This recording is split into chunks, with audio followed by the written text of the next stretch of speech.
Yo, what's up, everybody? Cova here, back again with another live stream. Today we have another great, phenomenal artist, a mentor, somebody who's taught me a lot, who's taught probably a lot of you guys in the chat a lot. A really, really dope guy. But before we get into that, before we bring him onto the stream, I'm going to do a couple plugs, guys. So first off, if you aren't, go sign up for my Patreon. My Patreon is completely free. Outside of a few things. Give me 1 second.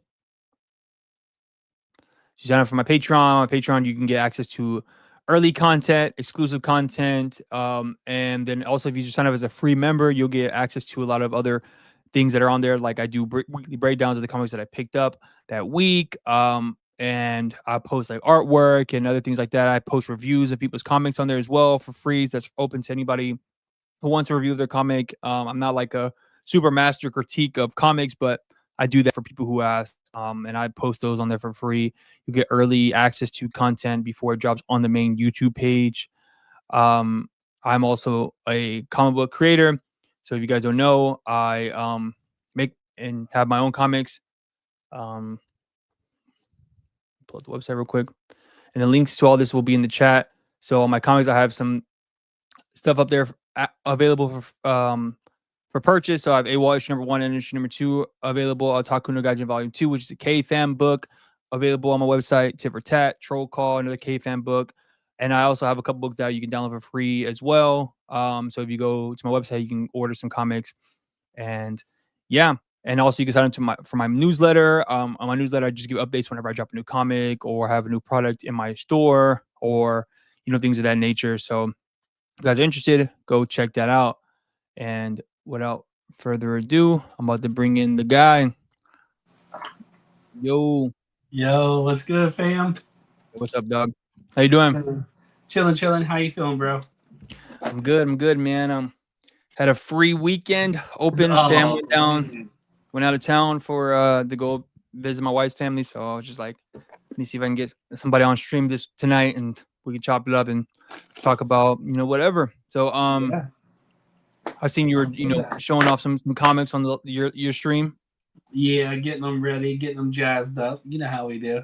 Hell yeah. But let's talk about a real dope comic that you made, Project Unicorn.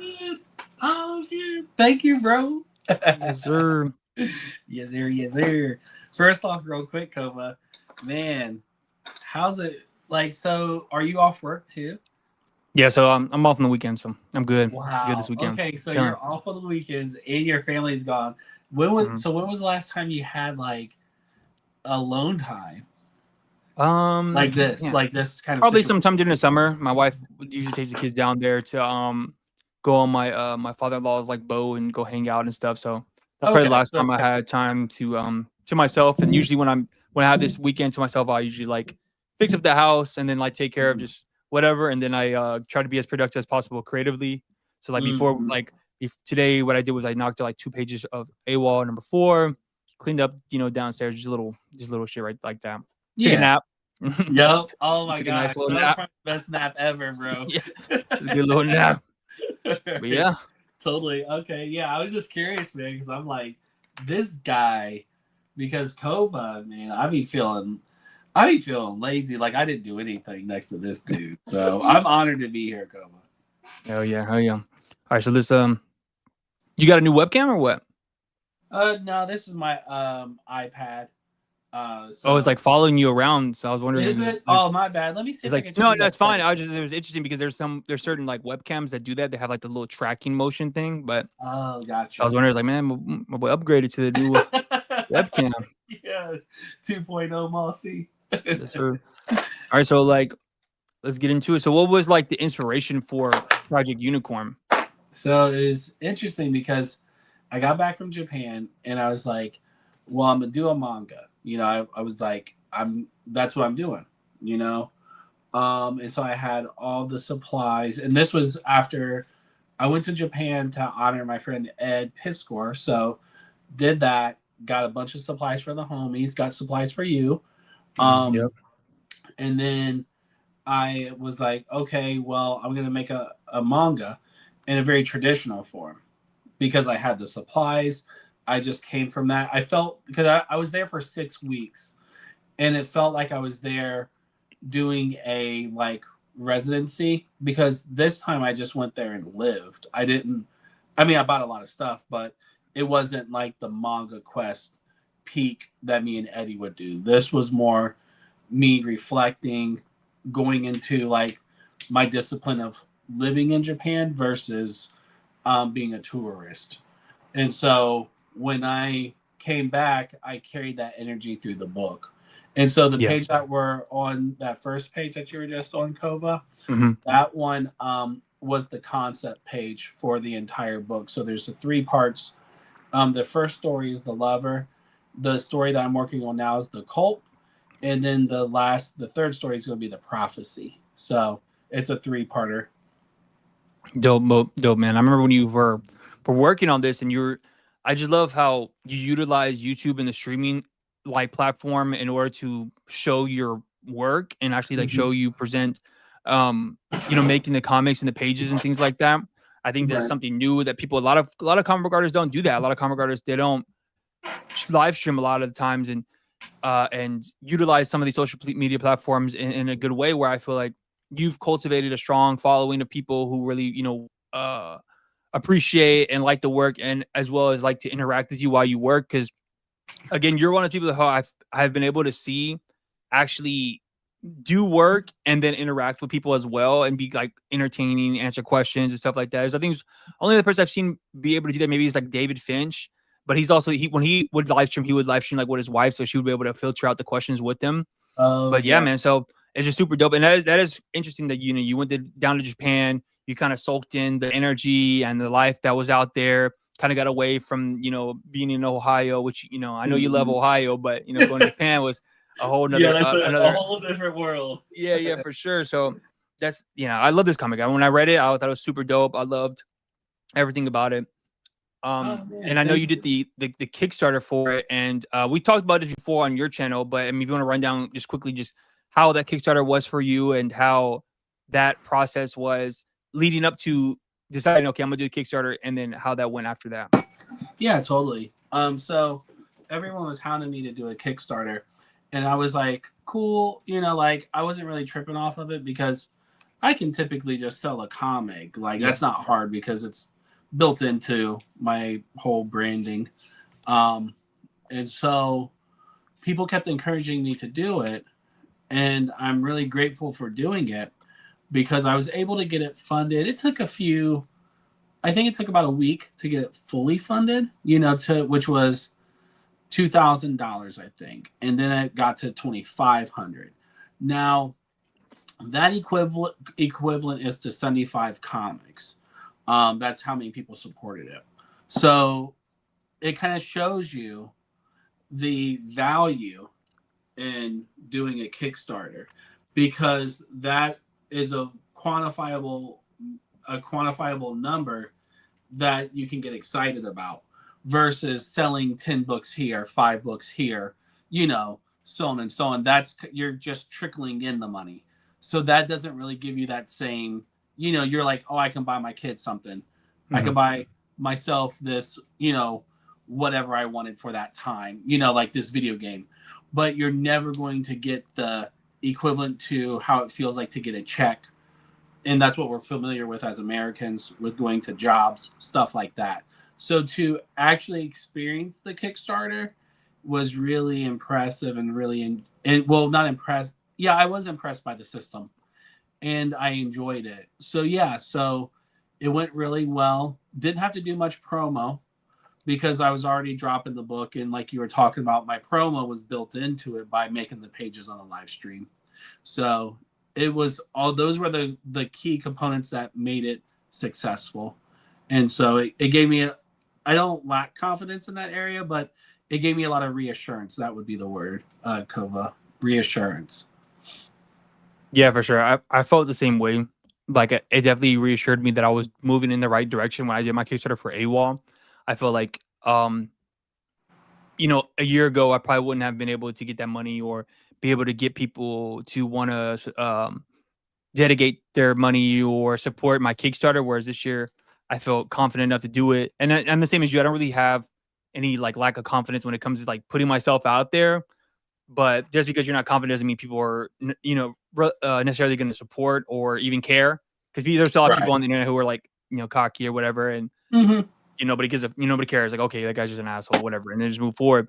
Whereas like what you did, what I think, like again, going back to the live streaming thing, was just you showed people who you were in real time, in raw time. That's like the thing about live streams where people, you can't edit. There's no editing. You're just, unless you like delete the live stream after, but even that's risky because if like, the popular people who do live streams, they can get their shit clipped and then reposted and then it gets put in like context where, you built a strong base of people who really, really like fuck with you and stuff like that. And let's talk about like power to the panel and the origins of that and where it's evolved. And within this last year, I've been an early adopter, subscriber, and follower of Power to the Panel, of you, and now it's growing into where it started off as a podcast, YouTube channel, and then went to live streaming, and now you're moving into more edited content with and involving the people within the group that you that support you, and now you're kind of giving it back in return by allowing them to put their faces and their selves on the channel.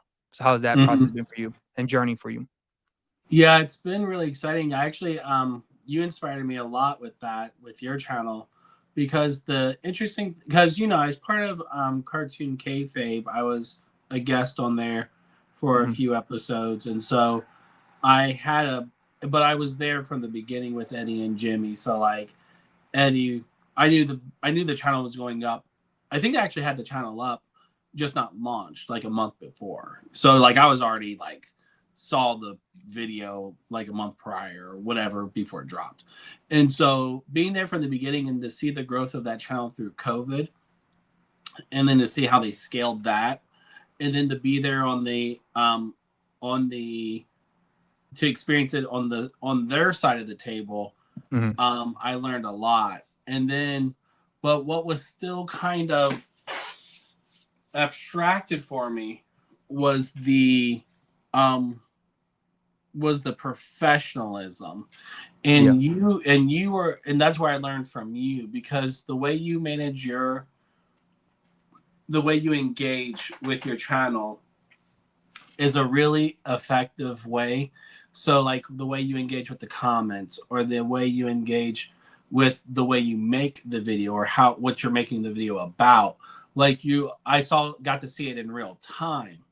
And so I was like, oh, okay, that kind of, because a lot of people might be confused by the idea of like, well, what could I learn from Cova? In the sense of like, we've hung out a few times, but, we don't have we don't have years together. You know what I mean? And so, but a lot of people don't understand. And this is where people my age have to learn. And this is something I always knew because I don't really roll with old people. So is that the youth doesn't have the same baggage or the same ego that people from my generation do.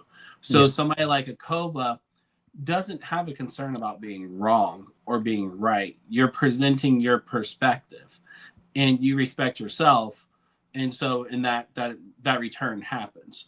And so to see that and to see you impact a moment and to see it get like 100,000 views, and it's not a big deal to you. Whereas like something like that could be a big deal to somebody my age, because that's a lot of attention that we come from a background of never seeing things like that, right? So I learned a lot from you, and so that's kind of how I handle my YouTube channel, is just by evolving it and not really committing or chasing anything specifically. Like I don't care about monetization or any of that stuff or views. I'm talking directly to a few people, and if you're there and then you get it. If not, then maybe next time. So so it's a very flexible system. And by introducing other people and having other people on there, it's because like it's to show that like because I have a big personality, which a lot of times people associate that with ego, but it's the opposite. It's like, no, I believe in the community so much that they can have it. You know what I mean? So Cova, Yeah. if you want to host on my channel, it's like plug you in and go. You know what I mean? So Mhm. it's that kind of feeling. Yeah, for sure. Even getting back to like the community thing, like that is something that really like I liked about you and your channel and just how you are just egoless and you are just like, all right, you guys want to hang out, you guys want to do this, let's do it. Oh, you guys want to go longer on live stream or fuck it, I'll cut whatever I had going on in the future and we can go a Mm-hmm. lot longer on the streams. Like I remember when in the early days, which is crazy to think about now, you're going live for like 6-7 hours sometimes, and I was like, bro, this like I would literally get off work. You'd be on live stream like while I was in the middle of work, get off work, go to the gym, leave the gym, and you're still on live stream. I was like, damn, this dude is going crazy, man. And then and I think that really helped a lot of people just because, being an artist and drawing, especially like in comics, is such a singular thing. And being able Right. to have someone you can kind of interact with and talk to. I mean, I've did it myself, just watching your live streams while I was drawing. And I think it helps motivate a lot of people. Even people in the chat are saying like how much they appreciated the channel. And I think that is a real thing that really helps cultivate uh, people to really, rock with what you got going on. And even in real life, you really are a part of your community in Ohio. I remember, I don't know if you dropped the video or somebody dropped the video of you at an elementary school. There was like a summer camp or something, and you were there with other people, and you were teaching the kids at the school, an art program, and headlining that. And I remember watching, and I was like, man, that really plays on my heartstrings. That's to me, that's like an important thing, art Mm-hmm. and showing kids, maybe I don't know if there was they were like low income kids or whatever, but it just shows a different way of life other than what they had going on. Being able to hone in on the imagination of a child, which is really really important because the older Mm-hmm. you get, the less you are able to engage in your imagination and in that youthfulness.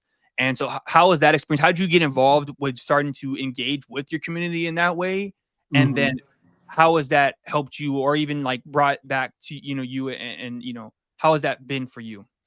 Yeah, I appreciate that question. So I was essentially born an educator. I Mhm. started teaching at 14. And so what happened, it's kind of funny how it happened. So I don't know how to get a job, like, meaning, like, I'm not a professional type of guy. Like, you kind of figured, Yeah. spotted that. I'm actually extreme. I'm actually too professional in some aspects. So anyway, let's get to the point. Mhm.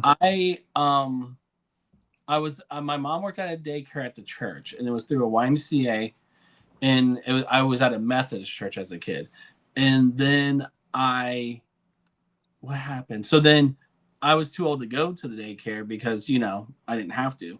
I Mhm. was 12, so latchkey type kid type thing. And then they turned around and asked me if I wanted a job at 14 because what I was doing at 12, I was teaching the kids art. So I was like the art teacher because just because I do art, I mean, I do it all the time. That actually got me a job after that I got another job offering down the street at a place called the Southside Settlement. The Southside Settlement was part of United Way. So this is crazy, actually, Cova, now that I'm like talking about this out loud. Then I got hired at 19 at a college to Wow. teach. Right. As I'm saying, I'm like, I can't even believe, because I don't think much about it. You know what I mean, Mhm. Cova? To me, it's like, but now that I'm reflecting on it, I'm like, oh, that's kind of crazy. Yeah. So I was teaching at a university at the age of 19. It was for an ASL program. I was teaching because the Somali diaspora is the second largest here in Columbus. They went from New York to Columbus down to St. Louis. So Yeah. we have the second largest Somali population because they didn't have a standing government. So America took them in because of I think it was like the Taliban back in the 80s, took Yeah. over Somalia. So anyway, so I was teaching English and literacy at a private university when I was Mhm. 19. And then after that, I got hired by the Columbus Museum of Art, where I was there for like 15 years. Oh wow. And then so that's where I learned everything about art education and that stuff. So that's where I became an expert in that field. And then when I left there, I became a full-time artist. And so I published, and Columbus City Schools reached out to me, and they asked me if I could work at their summer program. And I said, cool, yeah, I can do that. Great contract. They originally invited me there as an artist, and I did so well that they, as a guest, that's when they asked me to work for them one summer. Did that, and then they asked me to run the program the following year. So what that was, what you're seeing, Cova, that was my program that I designed, and I hired all those people, and I was in charge of that school. That's awesome. And I wrote curriculum for K through 8th grade for 3 years. So I wrote the art curriculum for the summer school program for Columbus City Schools. And then I did all the hiring and then all the training. So that was literally just off of, and I don't have a degree. I don't have any. Yeah. It's literally based off of my character and obviously my intelligence, or it's my focus on art. You know what I mean? That's really what it is my focus on art. So that put me in a position of being able to really impact people. And that's my main goal in life, is to impact people with art. And then K-Fam was after that. So that was that. So yeah, and I still do education. So I'm going February. I'm booked for the entire month, obviously, right? we don't. Yeah, we talked about that for you. It's cool though, right? But so February, I'm completely booked for all education stuff. So it's cool. It's cool. I dig it. Yeah, that's dope. I mean, educators and stuff to hold like a special place in my heart, because my mom was a teacher growing up. So like just seeing that and even just remembering her frustration with the educational system and stuff like that, it's just something I think about a lot of the times. But even after she was done teaching, she did a lot of volunteer stuff and like worked at certain programs and stuff. That I remember one time she was working for this program that helped like refugees. And there was these kids from, I don't remember if they're from like South Africa or somewhere in the West Africa. They came over, and one of the kids wanted a guitar, and I had like a little guitar, and I gave it to him because I was like, well, I don't use it. And I think about that. I'm like, man, I wonder, I hope that made him feel like good, and I was like probably like in elementary school when I did that. And I was just like, I don't use it, Life. So, and it's just like, even just like, again, I remember when I was watching that video, and I was like, damn, like that's dope. Like seeing those kids just excited to draw. Because even when I see my kids, like I give them art supplies, and they just go ham. And my daughter more than my son. My son isn't very much. He likes to do it more extroverted, like crazy stuff. My daughter is super artsy and stuff. But just seeing them, so I can imagine just like kids who may not even have that opportunity. I remember, I went to the Boys and Girls Club growing up, and being able to do stuff like that. I can only imagine how much people appreciate it, because I remember how much I appreciated those things. Not even just art, but just like being engaging with people who actually cared about what we got going on, Yeah, that means a lot. Thank you, Cova. And I appreciate that story that you said about your mom, because you can see like the era of education your mom and I were both in, because you saw that parallel where it's like the diaspora from Africa was happening. And so they needed a lot of teachers that represented that. You know what I'm saying? So that's a very nurturing trust position. So, and mind you, like I'll be transparent, my contract for Ohio Dominican, I think I was making 30, it was either like $27 or $33 an hour. Wow. So they were paying, that I was like making more than like the professors, because this thing was such a important thing. And you remember that time, like this would have been, I don't even know how old you would have been, or when your mom experienced her diaspora educational like support system. Mine was in the early 2000s, so it was like 2000, 2001, around there. I think by then she was already working like at actual like schools. I think it might have been later that she quit. When did she quit being a teacher? I think she might have quit in like 2009, 2010. Went back to school to become a counselor. And I think during that time, it must have been like middle school time. like so probably 2000, like the early 2010s, maybe it might have been there during that time Yeah. when she was doing Well, I those mean, jobs. different Um, diasporas happen at different yeah, times. yeah, yeah, yeah. It was like a refugee thing. That's I don't think it cool. was just African people. It was other people who were just refugees from the time. Uh, I don't really remember exactly, but I just remember that distinct story of just like giving the kid the guitar and just like feeling like good yeah, about it, and because like I was like, man. you know, What um, if you hear like a song that becomes popular, not even like really popular. We don't have to Hollywood it. Just like you come across it. And then you like, oh, I like this dude. And you read an article and it's like, I was in freaking Carolina and this lady gave me a guitar. yeah, And that's where it that started. would be crazy. You're gonna be like, dude, Wait a minute. I guarantee the reason I'm saying this story is because I want it to happen, you know? Yeah, that would be nuts. That would be nuts. But even holding in on like the bigger scope of you like being involved with your like art community and stuff. Like I've seen it because you kind of preach that to the core and to the group on your channel, and I've seen it in real time with like Devin, right, who's got involved in this community in Kalamazoo in Michigan, and he's benefited from that.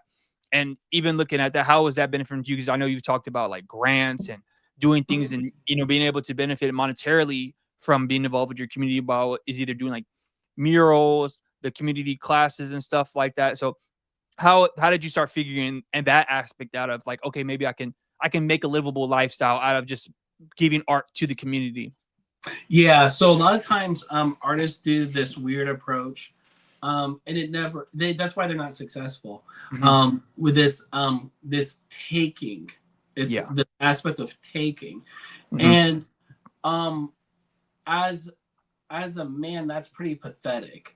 And Yeah. so because it's almost like hustler culture, you know what I mean? And that's Mm-hmm. not art. It's not art operates in a space of like where there has to be a level of like connection, Yeah. expression, and honesty or Mm-hmm. vulnerability, right? So when you draw, you're putting yourself out there. Yeah. And by putting yourself out there, you're putting yourself out there to scrutiny. That's how we feel. But really what you're doing is you're putting yourself out there to impact people and giving them something positive, to something aspirational, something that's transformative.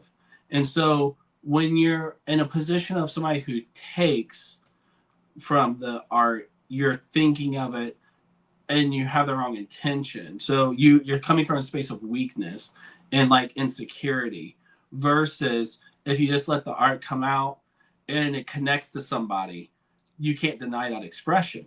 So like you connected to my pieces, I connect to your pieces. It like your piece is right over there. You know what I'm Yeah. saying? Like they can't change that. No one can take that away.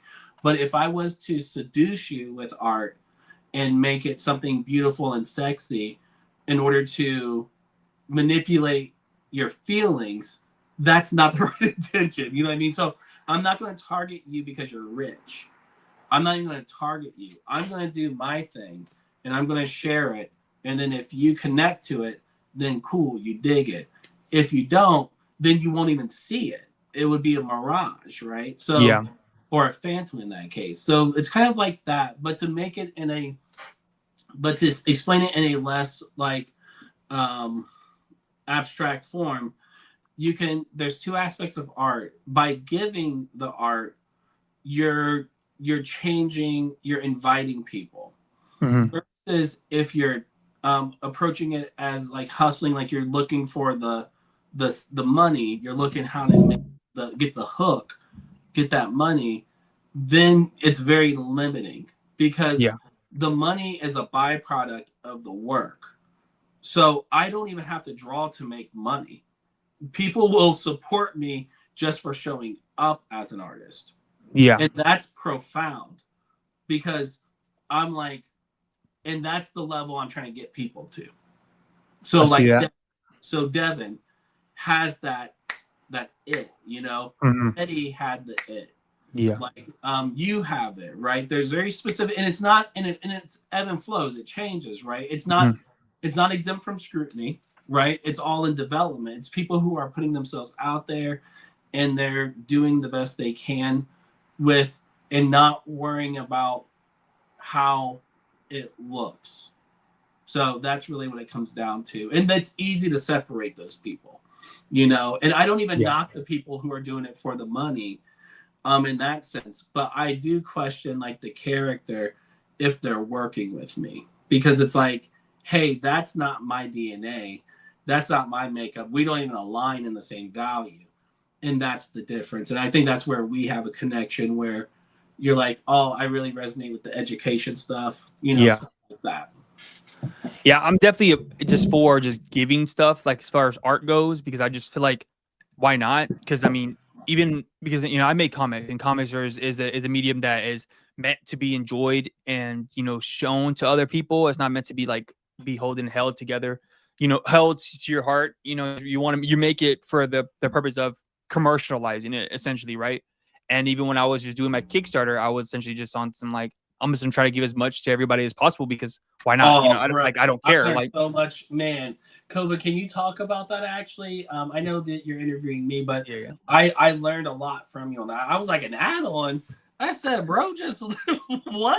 An Yeah, upgrade? Like even a outside of like the add-on, just Resident Evil like 5? giving the like second issue to as a bonus, if I made to the to the, as the stretch goal and stuff, because I just was like, well, I worked hard, I want to give people, and these people are like the early adopters, people who are like the day one supporters, family, friends, a lot of people who are in the chat that supported, and you and stuff. So I was just like, I got it done, might as well just give it to everybody because I want as many people to check it out, and I don't hold it as a precious thing because I know I'm going to keep making more and more things.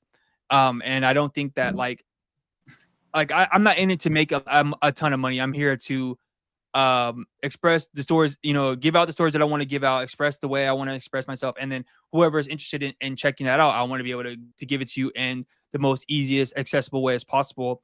And I don't want to like overcharge people. I don't want to try to like hit people over the head with, crazy prices or crazy, whatever the case is, going back to your point about like people who want to take and take, I want to give, I want to be able to just give this stuff out because I don't want ever like I'm not relying on art as my main goal. I mean, my main source of income. So that's probably like a thing that I don't really have to think about.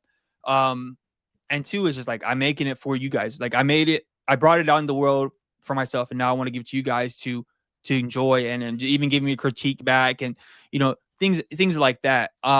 Even with this is something I want to ask you about because you've functioned between two different worlds where you've been in the fine art world and making paintings and all this stuff, and then the comic book world where it's like comic books is a commercial art, right? Comic books is a art form that is meant to be sold or given out, whereas fine art is you can make a painting for somebody and nobody else would even see it, or you can, what I'm saying, like you can, it's a buyer seller type game, at least in my understanding. So how was that being able to function between those two mediums, those two Yeah. industries for you? Yeah, it's actually really hard because it's there's a reason why people only do one thing and they don't even veer from one style. Yeah. They'll do the one thing.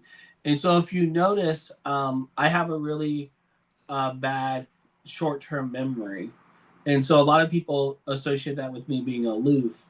It's Mm-hmm. not. It's because Cova, think about with you when you're the minute you stop having responsibilities, and that could be like every other second. Like let's say your kid asks you a question, you answer the kid's question. The minute you can escape that mental of that mode, you probably start thinking about your comics, your story, your art. You automatically go there. So Mm-hmm. take that and apply that to two different fields, opposite, they're on the opposite ends, but they're both the most difficult fields to do. You know what I mean? Comics being the more difficult field. Anyone who can draw a comic can be a painter really easily, but to be, it's almost, and the best way I can explain it, Kova, is I talk about it on my channel a lot, is the misconception of a of a painter when they make a comic, because they Mm-hmm. make a painted comic opposed to making the aesthetic of a comic through the process of painting, which Mm-hmm. sounds completely pretentious, right? But the point of that is that it's about understanding the field you're working in. Yeah. So I can accomplish a comic through using painting supplies, and I can also accomplish a painting through using comic book supplies because it's a skill set that applies through different systems and different languages. The material doesn't matter. And that's what people get caught up on is the material part of it. Yeah. So I sold a painting recently for a decent amount. So that's why I've been able to like, take a relax, take a break. And to sell a painting is to you're selling to somebody who believes in you, and you're selling to someone who's also investing in you. If you want to know who's going to be a famous painter one day, just find the person who won't stop painting, who does it. So Cova's going to be a successful cartoonist because he won't stop. And I would tell Cova to stop because I'm like, you can't run yourself dry, but the dude won't because he has a balance. There's a force behind what Cova's doing. And that's how the kind of people that you can bank on, right? You can bank on a Devin, right?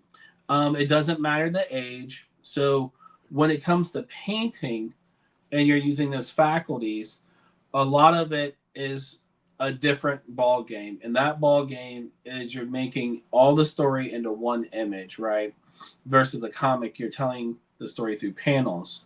So it's almost the same thing. You're just spending the time on one image versus an entire book. So there are parallels and there are differences. What it really comes down to, if you want to talk about the commercial aspects of comics versus the authorship or whatever of painting, they really take a good business person to be able to sell. Like Todd McFarlane could sell a painting also. You know what I mean? Sure. He understands the concept of selling, but he would probably be selling a painting to a comic book fan, versus selling it to a fine art collector. I just happen to compartmentalize those worlds. So only time you'll see those two worlds cross over ever is at like an exhibition. So like when I had my solo show at the Columbus Museum of Art, that had comics and paintings. So, that's kind of how that works. Well, that's fascinating because I feel like I'm kind of going through that myself with like YouTube and making comics. That is a perfect example, bro. Yeah, because like on the one hand, I'm doing the YouTube stuff, and I feel like people might just see me as just like a YouTuber, which is fine. I don't care. YouTube is probably the most successful I've been as far as like as an online person. Like I have never was good at social media. I never cared much to be good on social media. I was just a person who just was on there, and then I just picked up YouTube as a form of trying to get myself out there as a comic book creator. And so far it's worked. I mean, I talked about it in our chat that like the last video that I did got me a commission. And I don't know how. I honestly think it's just because I was posting clips of me drawing in the video. So I think somebody just saw that, they liked the video, and then they just like, oh, are you open for commissions? And I don't really put myself out there to do commissions or like anything in that nature. And so then that was cool. And I did the drawing. It was the drawing I posted in our chat. Yeah, those are cute, man. Yeah, and so it is a fine line, just like even just delineating my time from doing YouTube work and then doing comic book work. Whereas like I don't get the same. Like I love doing YouTube. I like it. I like seeing the final product. I like going back, and this is what all my creative works is. Like somebody DM'd me the other day, and they were like, "How do you stay motivated?" And off of this video as well, how do you stay motivated? And putting stuff out. Like I always start a project, can never finish it, and da da da. And I've boiled it down to just being able to go back and look at things that I've done. And I think that is like the best feeling for me is knowing that I finished something. Like when I go back and I read Nobody's Safe, and I read, the books that we've done, the TMNT books or whatever. It's just like, damn, like it's crazy to see the progression. And even that's why I even put the music video in the last video, because I just remembered how funny it was and how it just, like how that, aspect of SoundCloud impacted me in such a way that I made 2 music videos. The other one I can't find. It's lost. It's gone forever. Media. Yeah, lost media. But COVID lost media. Yeah, so it's just like that is something that I feel gratified. I don't look back at old stuff and feel like, oh, that was bad. It looks horrible. I just feel like, damn, I can't believe I did that. Like, you kind of get these memories of what you were doing at the time, and obviously the feeling of like nostalgia and stuff. And so that's kind of what I get from doing the YouTube videos a little bit now. I don't really go back and watch a lot of my stuff as much as I used to, or just, but I do it with the artwork, and I always try to fight myself with, okay, what should I put out there on YouTube, and what do I want to work on in comics? You know, how do I differentiate the time? Sometimes I try to, because obviously I get paid off of YouTube, so it's kind of hard to work between, okay, do I want to work on a bunch of videos so I get a little bit extra money to work on this and da da da, and I always go between those two things, because even on YouTube, and something I've been thinking about lately is just kind of like, at a certain point, I don't want to be working for the machine that is the algorithm. I don't want to just be making shit up or just putting stuff out there, or even being demonstrative towards certain people in the industry, because at the end of the day, it doesn't really go nowhere. It's just kind of just like a blimp, and it kind of goes away. Like, so if you like talking about this last video, I got a bunch of views in like 2 days, and it died. And I don't know why. I don't like it. It is what it is. But it's just kind of like this thing, like, was it even worth my time even doing that? You know, it kind of just, it fucks with me. Where it's like, yeah, I see what you're saying. Whereas like making the comics, it doesn't fuck with me, because I don't feel like it's a wasted time. I just feel like it's something that's cool. It's something like it's something that I could hold, I can see. Whereas like making a video, it's just something that's out there. And I feel like sometimes I'm just working for the people who are watching me and not doing something, because the videos that I would want to do, or sometimes the topics that I had to pick from, nobody's gonna want to watch that shit. You know what I'm saying? Like, nobody's gonna want to watch me break down. Like I want to do a video about Brother Man. I don't know, you know the comic Brother Man? Yeah. I have the first like 11 issues. I bought them like years ago, and I heard the stories about how Brother Man, how great it was, and how like they were such an indie thing, and how they started off as like what's the like how'd you find your issues, by the way? Because it's always funny to hear how people found their issues. Did you find yours like in the dollar bin, or did you find yours like on a wall? Or no, I got them like, you can't find them in a long box, Cova. Oh no. They're like magazine size. Yeah, they're magazines. I got them. About how people find their issues. So I have them right here. So I got I got them off of, I got them off of eBay. Oh, cool. During COVID, like a long time ago. I forgot how I found out about it. I think somebody reposted a drawing of Brother Man. They're the best. They're the best comics ever, man. Yeah, that guy, the artist for him, is like super duper dope. Like, he still works now. He's like here's animator, and he does a bunch of books, man. He's like it's crazy. Yeah, no. So peep this. So there's a book. I got hit up by HarperCollins, and they said, "Hey, can you do this sample for this book?" Because the artist on the book can't do it. He did the first 2 volumes, but he couldn't do the 3rd volume. And it was the dude, because he has a really cool name. I apologize. Yeah, but I was like, fuck, man, I gotta follow him up. So he's a good artist. He's a really good artist. Yeah, and so I didn't get the job, unfortunately, because the writer didn't select me, which I really wish I would have gotten that job, because that would have been my first gig where I would have been able to, because my first book, my first major, Eightfold Path, that book was done really fast. So, and I'm proud of it. Like, I don't have an issue with it, because because actually the funny thing is that Abrams picked up that rhythm of how I made that book. So they expedite. So a lot of the artists work together now to get the books done, versus it being like, the auteur thing, because the book, if a book doesn't get turned in, then they can't sell it. But if the book gets turned in, then at least they have something to sell. So they have so they can retain their job. You know what I mean? Because if you're an editor and you're not getting your books from your artist, do you think the company's going to keep you?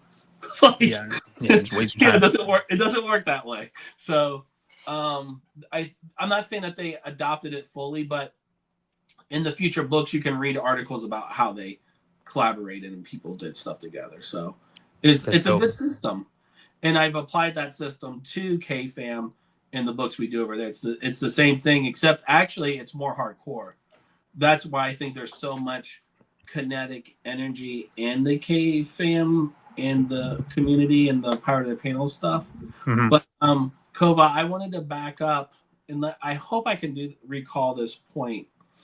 When I remember now. I think this is kind of like the difference in the age. Remember the early example that I told you about, like the differentiation in age and how I learned from you on YouTube?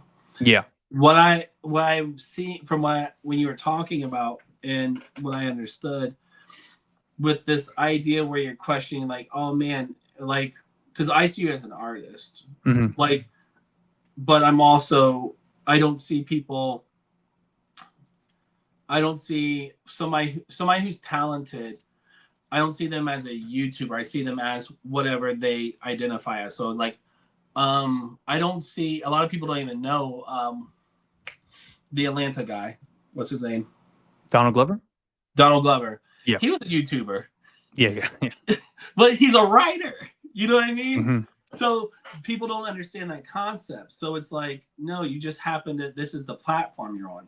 So Cova, when you're questioning, where you're like, oh man, like, do I want to make these videos? Who am I making these videos for? Those kind of things versus how I use my time as an artist. It's interesting because you grew up assuming on YouTube and that internet in that condition. Yeah. Whereas like the reason why I'm pretty, like, a lot of people don't know, or they're not familiar, or like they don't know me, except like people you have to really be into, you know, art, comics. You have to be really in the fold to know. Yeah.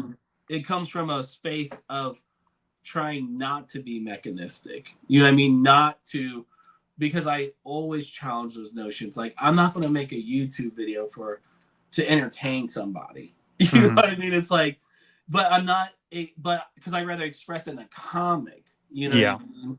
So it's interesting to hear those two perspectives, and that's just why I wanted to add to that point.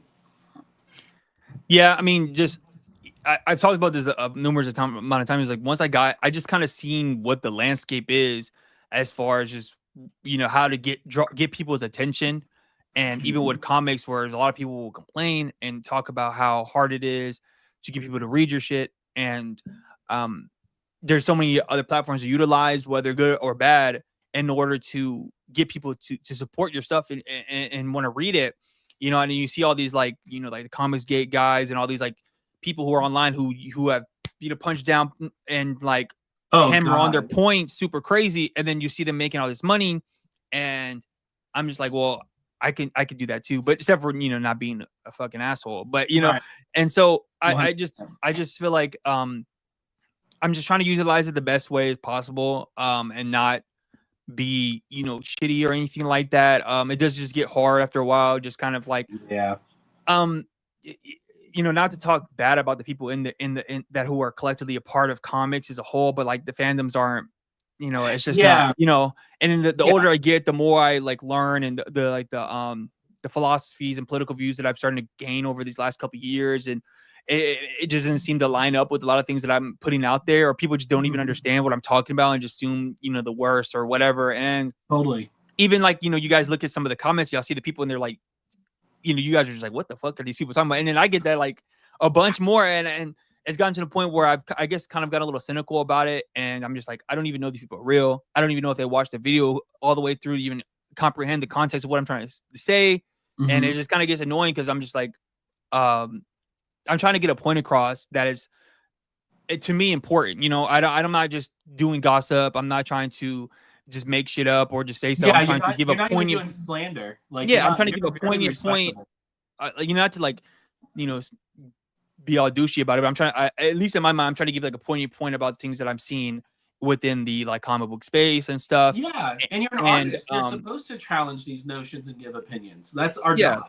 Yeah, and that's what I'm saying. Like, I feel like just like critiquing things is seen as like hating or like whatever, and it's just like, no, I'm just trying to, you know. And then, but then I just kind of realized, you know, people who are legacy comic book fans, or people who like comics, especially like mainstream comics, they use it as like a sort of escapism and a lot of like a nostalgia driven thing. And you know, when you push back on their nostalgia or their childhood love, they kind of get, you know, butthurt about it. So, dude, Cova, we have to talk about this, and we might as well just bring this up here, man. The fucking Batman annual. We have to do a breakdown real quick of when he did the ice piece, right? That's gonna be my next video. I'm already. We got the fucking power bomb or whatever. They caught the one wing. Yeah, I got it right here, man. I've been looking at it. I've been. But you know, you have to go into your topic because you could save that part. But I went and looked up some commentary from the same people who were stretching the truth about the ICE situation. I'm like, well, shit, they're really going to react to this. But then you see the reverse of that, which is everyone celebrating the annual. And Yeah. like, I posted that picture. I had 3 people inbox me. They said, what Batman comic is that? Where can I get it? Yeah, I mean, man, that comic, man, art is powerful, man. Yeah, so I'm saying like that comic. I mean, first you saw it with the picture, and then you seen it with what they did with the comic, and he did it in such a good way. And I'm gonna like read it a couple more times, just how Daniel Warren Johnson really exemplified the state that we're in right now. You know, not to get too heady on political right here. You know, yeah, bro, do your thing. You know, just like some of the things that the talking points he had in the comic about just like the priest character and how he was like, there's this guy, he came in here, he started speaking all these love like to these boys that are lost, and you know that is just a point of the times, and just like, you know, there was a company that came in here, promised all this shit, and they left, and then you know it's just it's so a really good comic. I think it's definitely, to me, is probably the comic of the year.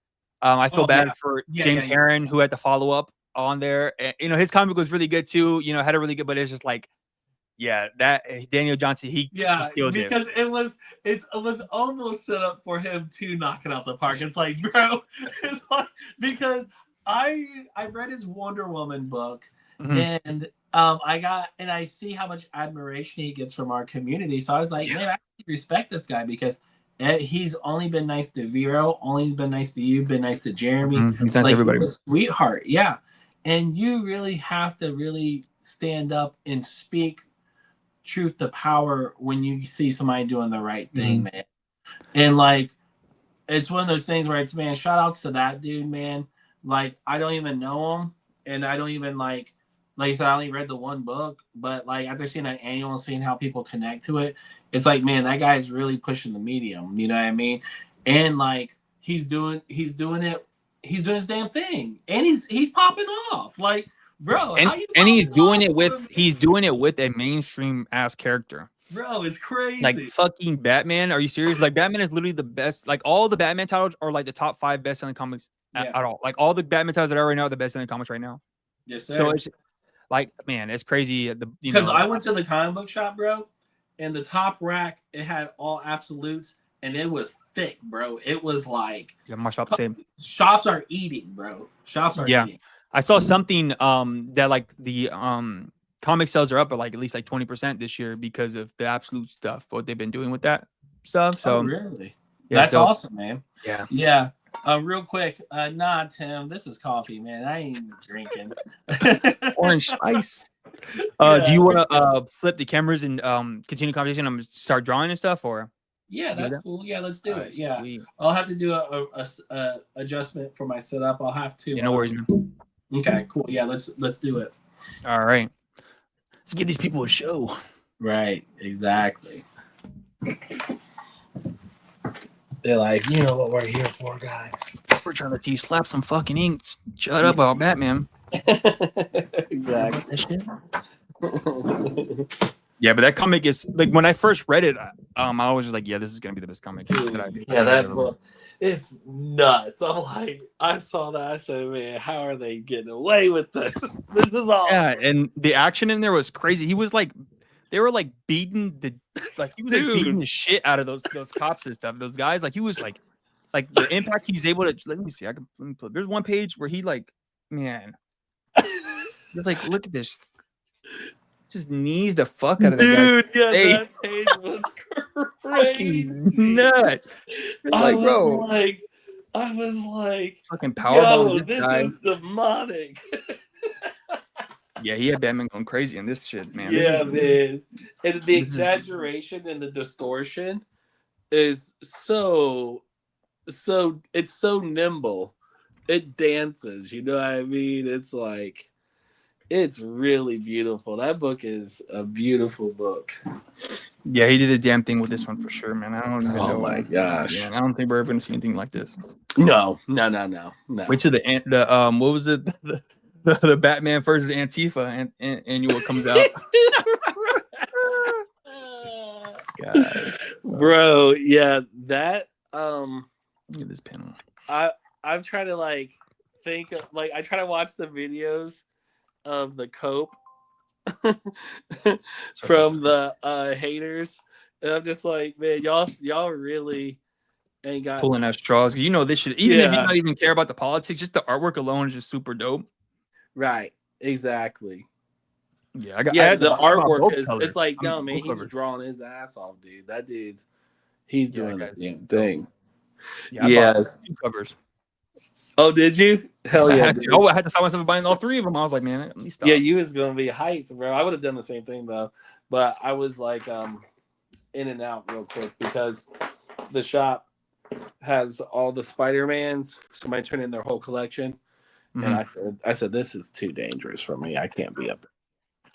And I said, I'll end up buying a $400 Spider-Man comic and being like, yo, Cova, donate some money to me. Cova, I was being irresponsible. Hey guys, fund me. Go fund me. But yeah, so Cova, with your commissions, you said the person hit you up on the inbox or whatever? Yeah, so was it on the gram or email? Yeah, on Instagram. So he just hit me up. Was like, man, I liked your video. I really felt the same way, similar about like the image comic stuff. And boom. Then we were just talking for a little bit. He's like, oh, do you take commissions? I was like, yeah, sure. I mean, I'll do a commission. He was like, oh, well, you know, I'll do a commission. Can you do what's your fucking name? The Cyclops. Was it Starfire or something like that? No, the shorty with the sword, and she has like the yeah, I saw the claw. It's an X-Men character. What's her fucking name? Psylocke. Psylocke. Yeah. So he's like, yeah, could you Psylocke in a bikini? And I was like, yeah, sure. And so I just did it, and it's super dope. It's literally just out the blue. I thought I thought he was just like at first I was like, is he a scammer? What are you doing? He's trying to get right, yeah. And then he sent me the bread, and I was like, all right, it's time to go. Yeah. And he was surprised how fast I got it done. I was like, yeah, I worked pretty fast. Yeah, they're not ready for that. Yeah, they didn't know. But so that was super dope. And just, some extra money that I wasn't accounting for at all. Yeah, man. That's what it's about. Actually, I didn't know this is on a swivel. Let me see if I can rotate it. Yeah, let's see if that works. Yeah. All right. Oh, sorry about my setup, guys. It's going to take me a second. Yeah, again. So yeah, that was cool. I mean, I have other people, like some guy hit me up and wanted me to review his comics. So I'm gonna do that for him on my Patreon. Nice. And just people just hitting me up, just saying how much they liked that video. Yeah, that's awesome. How does when you experience that, Cova? I think I was still streaming on my YouTube channel. Funny enough. So when you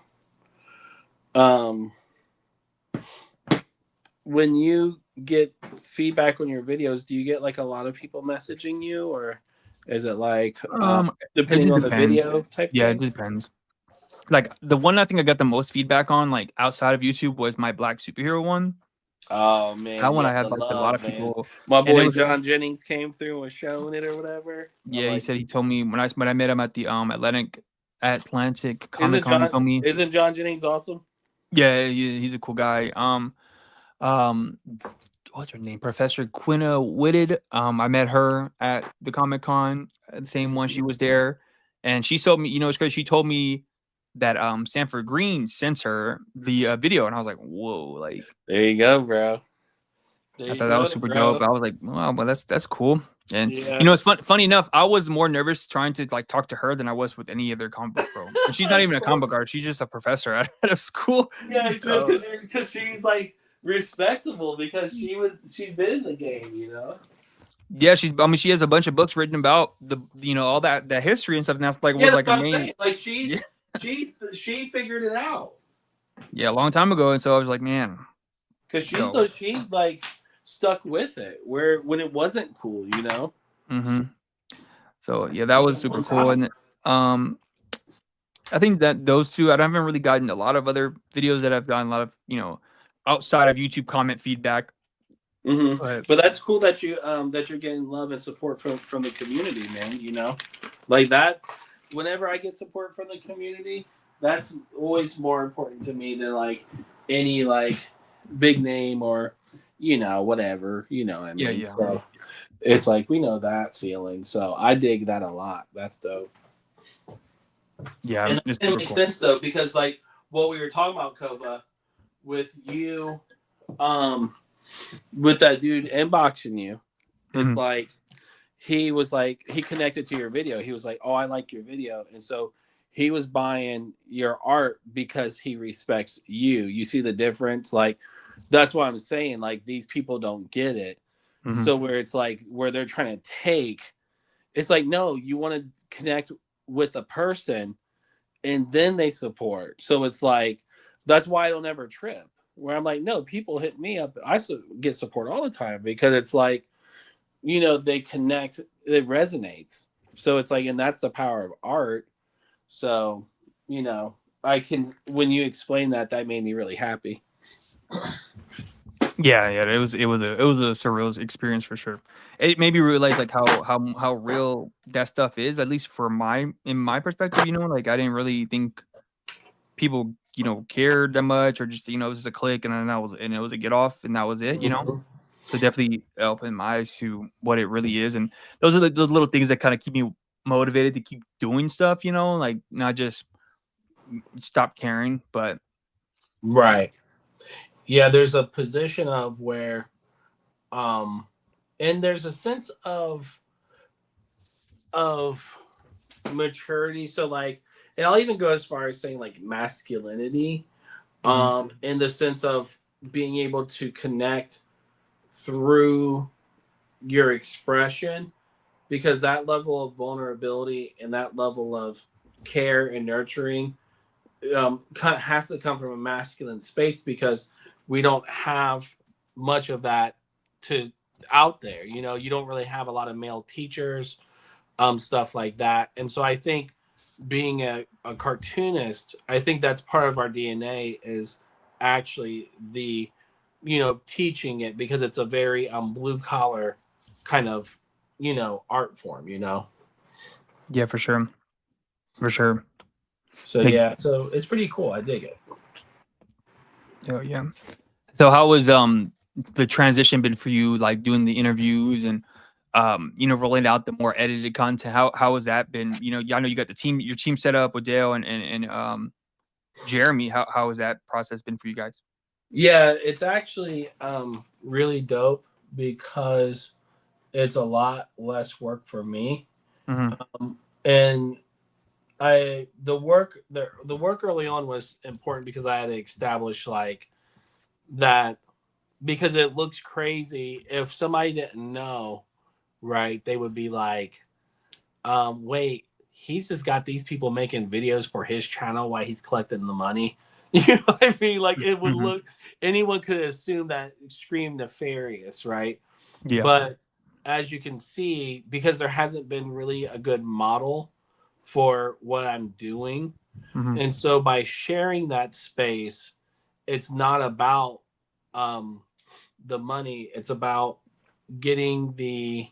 Hey there, how was the movie? Good. Yeah, was it worth seeing? Mm-hmm. Nice. What you go see? What movie was it? Begonia. Begonia. It's Oh, probably Emma Stone. yeah, Mm, which is I'm gonna check crazy. that. I thought it was like a super indie thing. Yeah. No, it's by the guy who did Poor Things. What's that? Oh, so it's gonna be a weird trippy ass movie then. Isn't it funny how like not hip I am? I'm like, what's that? But Poor yeah, thing. so what was I talking about, Kevin? Oh, The about the channel and like Oh yeah.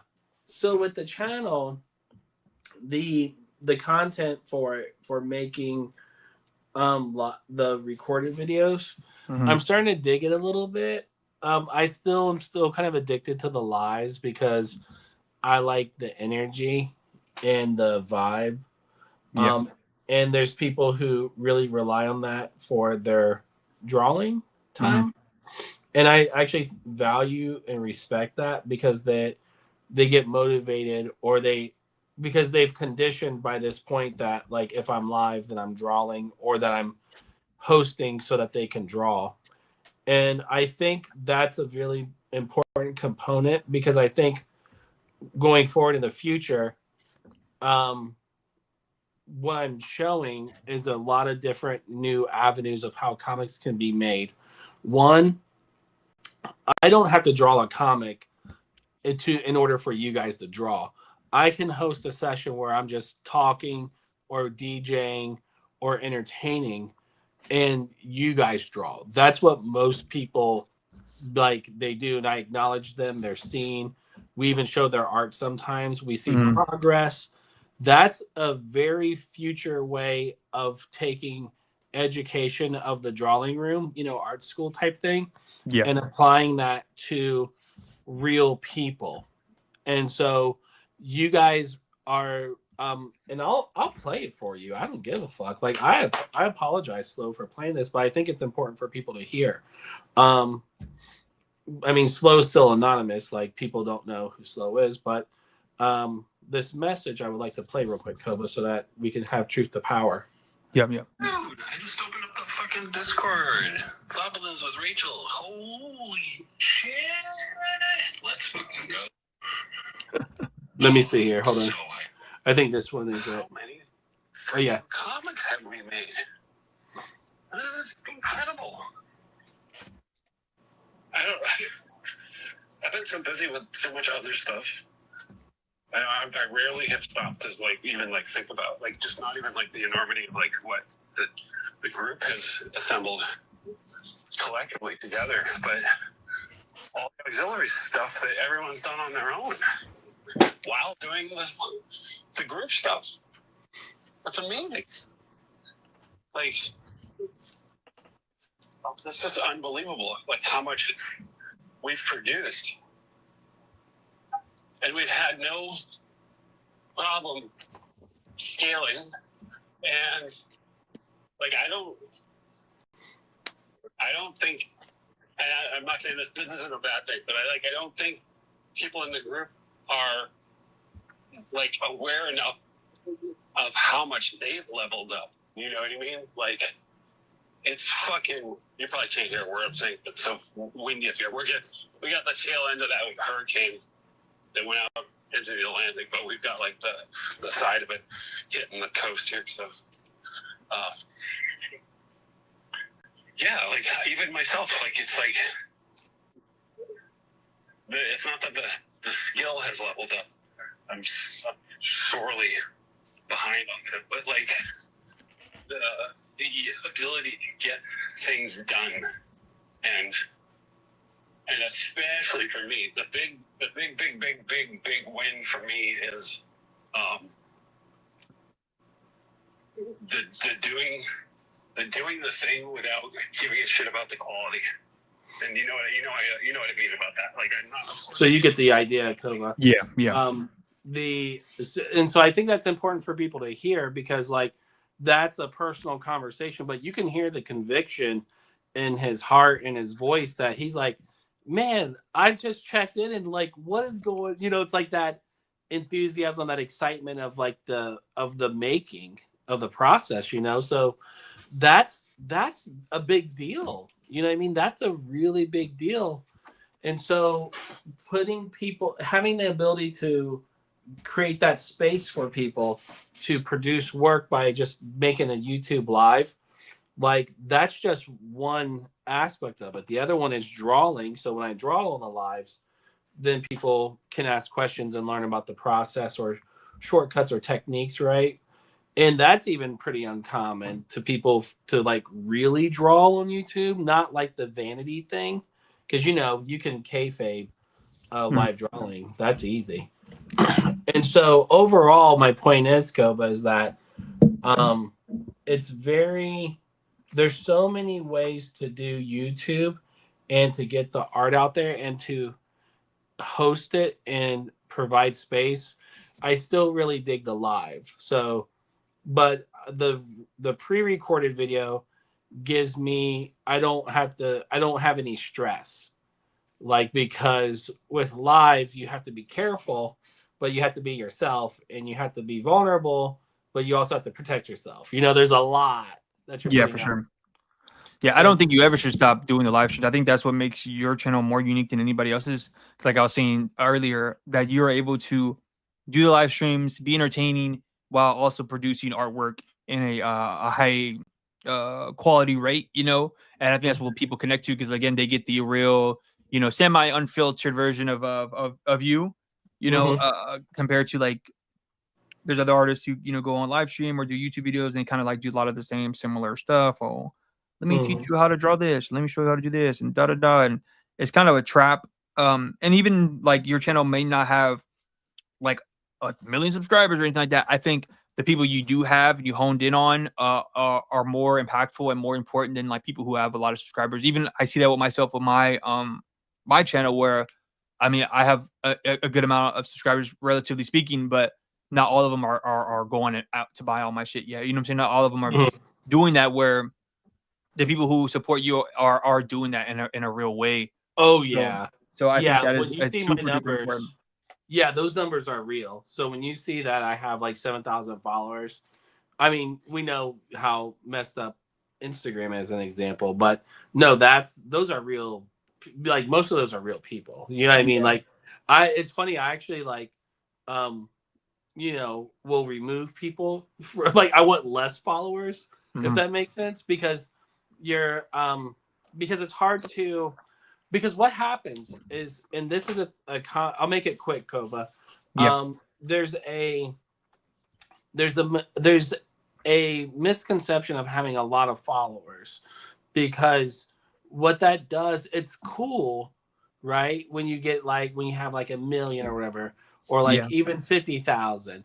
But what happens is that when the internet turns into when it decides it wants to become more bot driven, it's hard to cut through. It's hard to break through to the people you're trying to communicate to, because it's like putting static over your screen. You know what I mean? Because the comment section can be so distracting, and it will be bots. It won't even be real, that the message doesn't get through because the person can't even watch the video because they're too distracted by this whole other thing. So it almost too many people. It's too disruptive. You know what I mean? So I really like having smaller, intimate settings with real people who you can like really rely on. Yeah, they definitely like changed up the meaning of like what a subscriber and a follower meant because it doesn't really matter no more if you have any of those people because they will push your stuff regardless of people are watching you or following you anyways. So those are all just metrics that are like vanity metrics at this point. Yeah. They don't mean jack shit. Like back in the day, even like when going back to the early SoundCloud days, having 1,000 views on a YouTube video was kind of crazy. People were like, "Damn, like that dude's popping," or like you have 1,000 followers on Instagram, like, "Oh man, that guy, he's doing something." Even like, and then 1 million views, oh, you're a superstar. And now, I got I got a video with 500,000 views, and that didn't mean shit. Like it was like, oh, that happened, and it's nothing, you know. Bro, so yeah, if you're relying on the internet to like, let's say, like have any sort of like currency, like any sort of like sustainability financially, and not even like where if you're trying, because Cova isn't that money Cova's making on YouTube. That's like just like production. Like Cova just invest. So he's just building up his retirement basically. So when Cova retires, he's going to be able to retire early, and then he's just going to have a life of cartooning. Those kids are going to be happy. Wife's going to be happy. You're just going to be like chilling all day in your studio. You're going to have a big ass studio, Cova, and you're just going to be chilling, bro. And your YouTube is going to be like, because you started on it so early in your development that, like, 5 years, you'll be like, get out of here. You know what I'm saying? So, yeah, the fact that what you're doing, Cova, and that's something that your generation does really well, which is you learn why getting paid. You figure that out, Yeah. You just gotta figure out what's the best thing to do with your money. Because after a while, there's so much stuff you can buy, and it just becomes pointless after a while.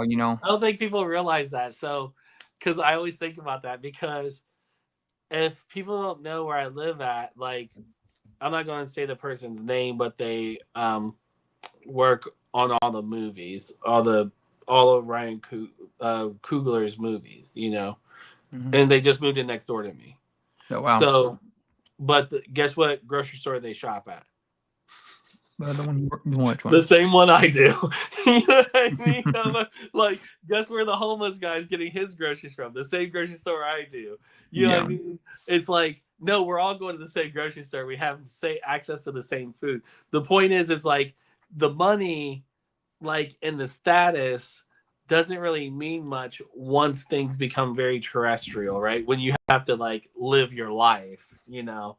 And I always like to dismantle this idea of like success to people, because it's like, you know, only thing that you can really count on or count your blessings for is health is wealth in this world. You know what I mean? Because if you're sick, you can't work, you know, so health is wealth, you know. Yeah, for sure.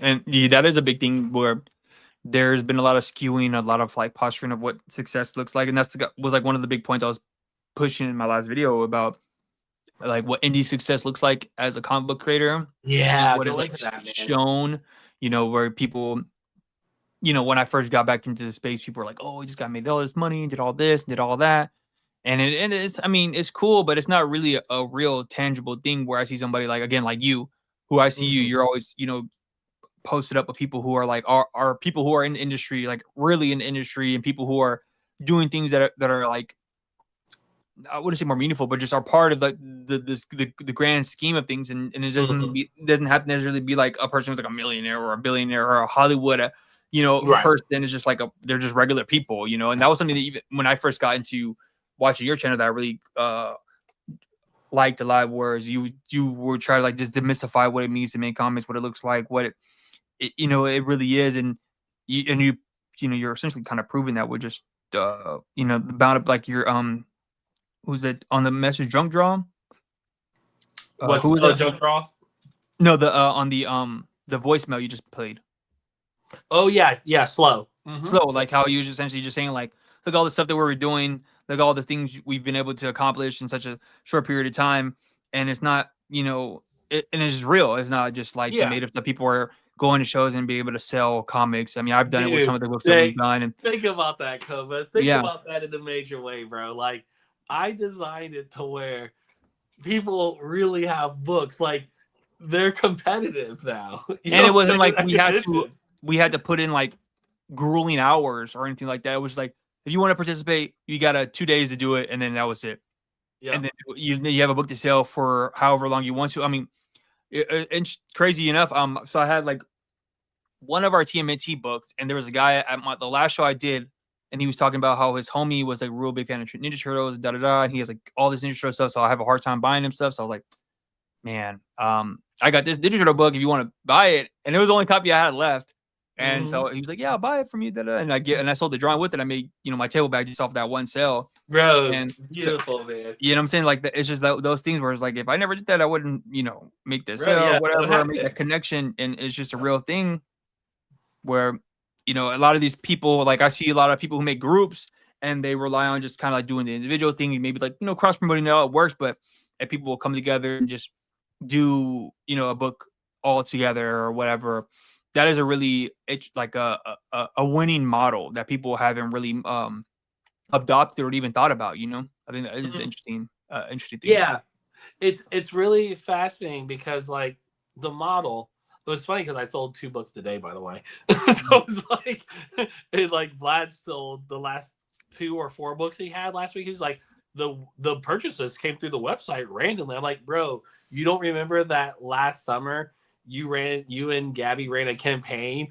where you were on the stream every day promoting your book? You don't think people are going to go back and watch those streams or finally catch up, and then they're like, man, let me go to this guy's website? Like, because we're not used to the videos actually working. You know what I mean? So, but the idea behind that, is to develop, and we're seeing the real outcomes rise now, which those outcomes are like the original book, the magazine, the manga, which you're a part of. And so to see these things transform, it's even more exciting because we have all the bases covered. You know what I'm saying? We got Mhm. bootlegs, we got outlaws, we got grand designs, we got tributes, we got fundraisers, we got anti-bullying comics. We make everything. Like we can Cova, we could literally we have let's see here. We have 15 people here. Cova, Yeah. you already know, bro. If I started getting hyped and we ran that campaign for the next hour, you don't think we would have a book done by this weekend? Like, you don't think that the chat could do that? No, for Like, sure. We have a lot of dedicated cartoonists in our group, so exactly. That's my point, and that's dangerous. yeah, it is. Yeah. So, like again, just we've been able to curate and find a lot of like-minded people who actually care about doing the craft and not just doing a bunch of BS and whatever. Um, I think it is very special for sure. Yeah, and that's the thing about it is that like all of you are going to go on to doing so much great things in the world, and there it doesn't even have to be. I don't even think about things as like being like like if they make a documentary about this one day, like fuck all that, because the whole point is that we're doing it in real time. We're actually changing the construct and consciousness in people's lives. Devin is a full-time artist because of us, and everyone has a part to play in that. You have a part to play in that, Cova, like even down to Ryan drawing the picture of Devin today. Yeah, that was dope. Is that dude's a beast. Mhm. A great story about Ryan Webb is that he came to Eddie Pecan. He got there late, but not fashionably late. And he set up his table and he sat there. And first half hour, he sold an original drawing, and he was like, "Brian, I just sold an original. Somebody just came by and bought it." I was like, "Yeah, man." welcome to being a professional. I was like, "You're a dumb cartoonist, bro. Of course they're gonna buy your originals." But things like that are beautiful to me because you can experience someone's development in real time. Going back to what Slow said. Yeah, that is definitely just the beauty of just all this, even like I was saying before, just going back and looking at all of my old work or old videos and just, being enamored by the fact that I finished it. Not even that how great it was or whatever, just like, oh, I actually did this. And that's really cool because, a lot of people may not get to that point of finishing a lot of work or getting stuff done because of, whatever circumstances it is. But I think there's something to say about the amount of books that we were able to produce and how people are essentially able to just make money off of their art now, and it is a real beautiful thing.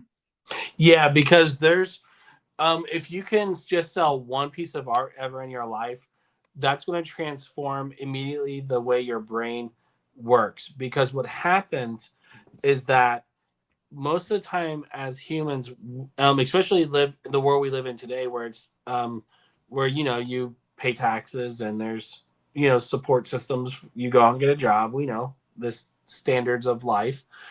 You're conditioned to receive a paycheck every 2 weeks or every week or every month, depending on the field you work in, and that's it. You budget and you do that.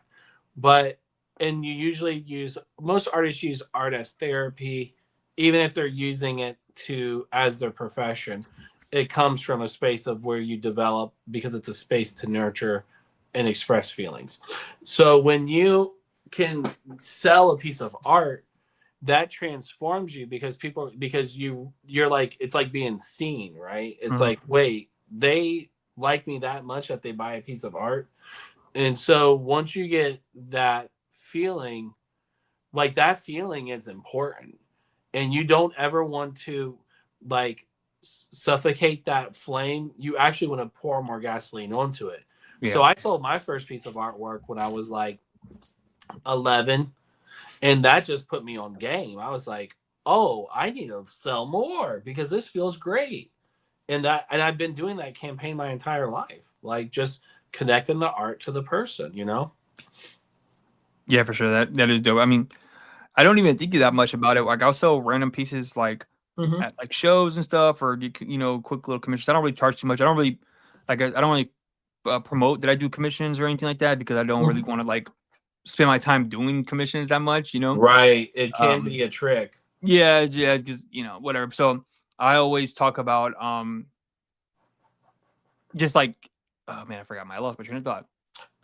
You were talking about doing Oh yeah. commission. So like, yeah, selling art it is interesting to think about. It is a trip to once you do get like somebody who buys your art, you're like, oh wow, like this person is gonna have my piece of art in their house or wherever, or they're gonna give it to whoever, and it is kind of it is a trip. But it does make you feel better. It makes you feel like a little appreciated, like what you did wasn't gone to waste, even though if that's what you're going for, but it is a trip for sure. Yeah, and so I highly recommend everyone who hasn't sold a piece of artwork yet to put yourself out there and to get that feeling developed so that you can really anchor your motivation to that feeling.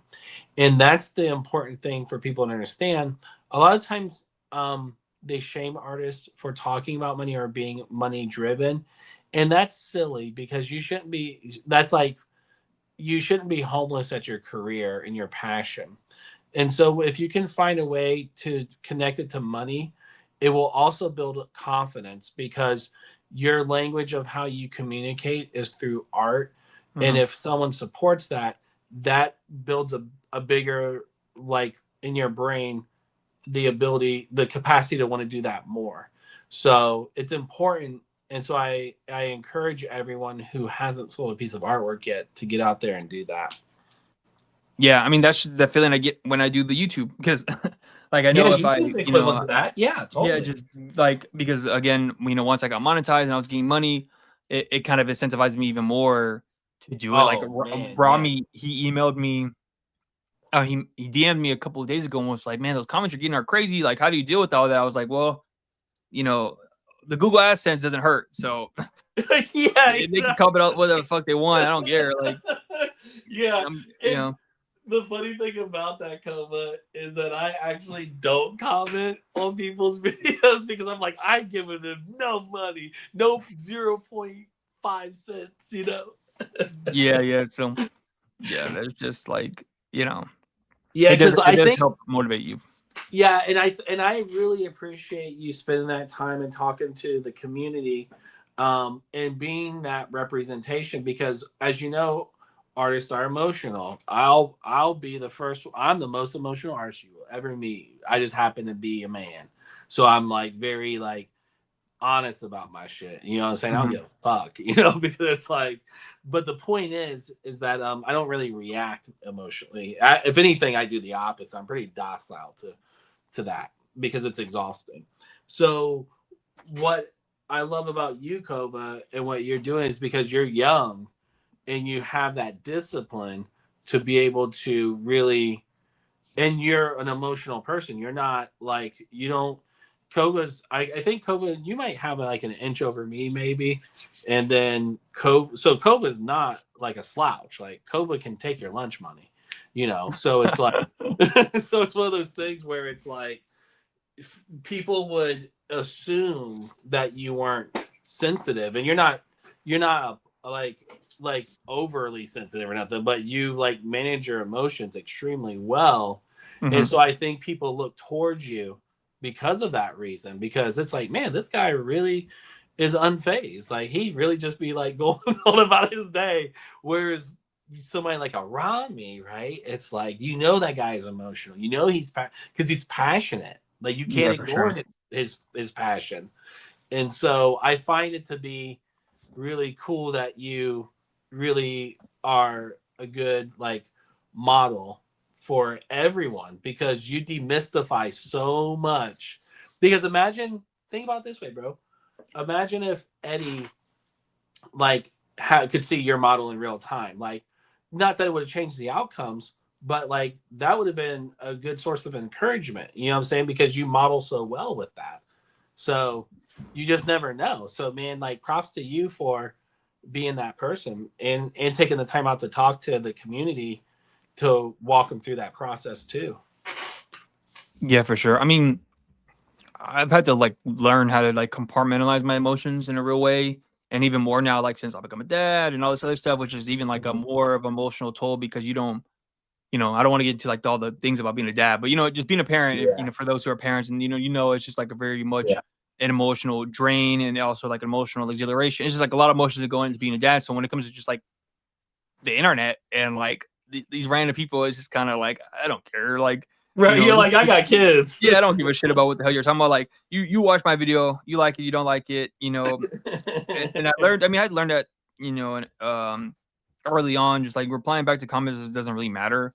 And you know, there are sometimes like when some comments kind of like piss me off, but what I do is I would just talk to my wife and be like, man, these motherfuckers don't get it. Like, I don't understand how they don't fucking understand. Like, just so fucking like, you know, and even like again, what like I was getting like a little bit emotional about this last video because I was just, you know, I don't want to be like, some of the comments were just a little annoying.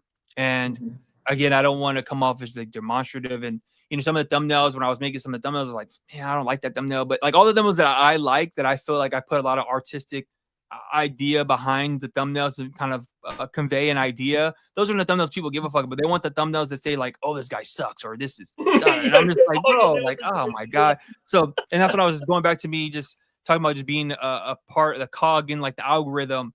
It kind of, it's annoying, but then I kind of like, again, the Google AdSense money kind of helps and makes it, you know, worthwhile. And hopefully the people who watch it, who are going to watch it all the way to the end, get the full context and understand what where I'm coming from, will get it. Obviously, people who don't want to get it, they're not going to get it. They're never going to get it, because that's just how the internet works. People just say whatever and don't want to really engage with the full context of what I'm saying, or just in general, it's just how the internet kind of, you know, works. Right. And you know, it is what it is. And I don't think I'm going to stop critiquing the way comics are, even like these spaces, dude, because there's so much that could be said. There's some things I don't want to say, like, and or I might just hold on for like maybe a better moment. Like, I think I have my 2 next videos kind of thought about. I'm gonna talk about like the manga industry and how they kind of, you know, what they kind of, how they function, and then I'm gonna talk about the Batman stuff, you know. Yeah, that Batman video is gonna be crazy. Yeah. Rami over there, he said, I didn't keep up with the context, but I didn't realize Rami was here.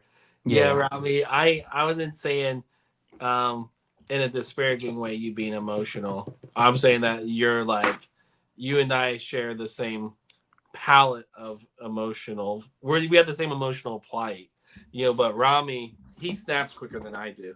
Like, but that's because he's a New Yorker, you know, like he has to. Yeah, and I try not to like get upset, because I'm the same way as Rami too. Like, once I'm on, I'm going. I'm like, I'm a very passionate person who gets really pissed off about stuff. So like, if you piss me off, it's like, you know what I'm saying? Like, I go back to that. You always. Yeah, you're like, I left that world for a reason. Yeah, and I don't like, you know, some of these guys on, you know, comic book people, I ain't, you know what I'm saying? You know, so I ain't trying to be like that. I don't want to be. And then again, like you said, like I'm, you know, me and you, we're big dudes, bro. Like, we're not little. Like, we're not small. We're not like small. We aren't the people who are like, let's pull up to the convention. They're gonna see it like, oh no, never mind. You know,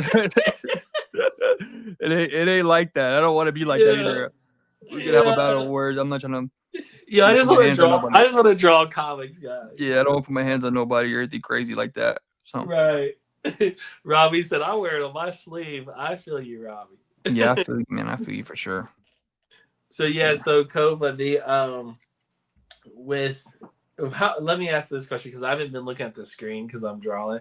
What number of drawing are you on? I bet you Cova's like on his 10th drawing. Yeah, I'm on my second one, but I printed out like just like simple gesture pages from AWOL number 4. Yeah, you're keeping it lubricated. You're keeping it going.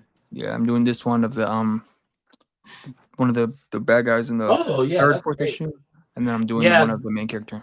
Once connecting to the story, your art works really well, Cova, because at first appearance, it's a very slapdash style it appears as, but then when you read the story, it's like, oh no, this dude has nuance. It's because it's very direct. You know what I mean?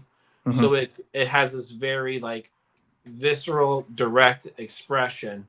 But what happens is that you end up, like I said, your writing is because you write script. If that's correct me if I'm wrong. Yeah, I write a full script. Yeah, so you're able to allow the artwork to breathe. So I love the balance. And it's interesting when you had to do those commissions because it took on a different delicacy, and it was a little bit more mature. Not that the work is immature, but your style's maturing, right?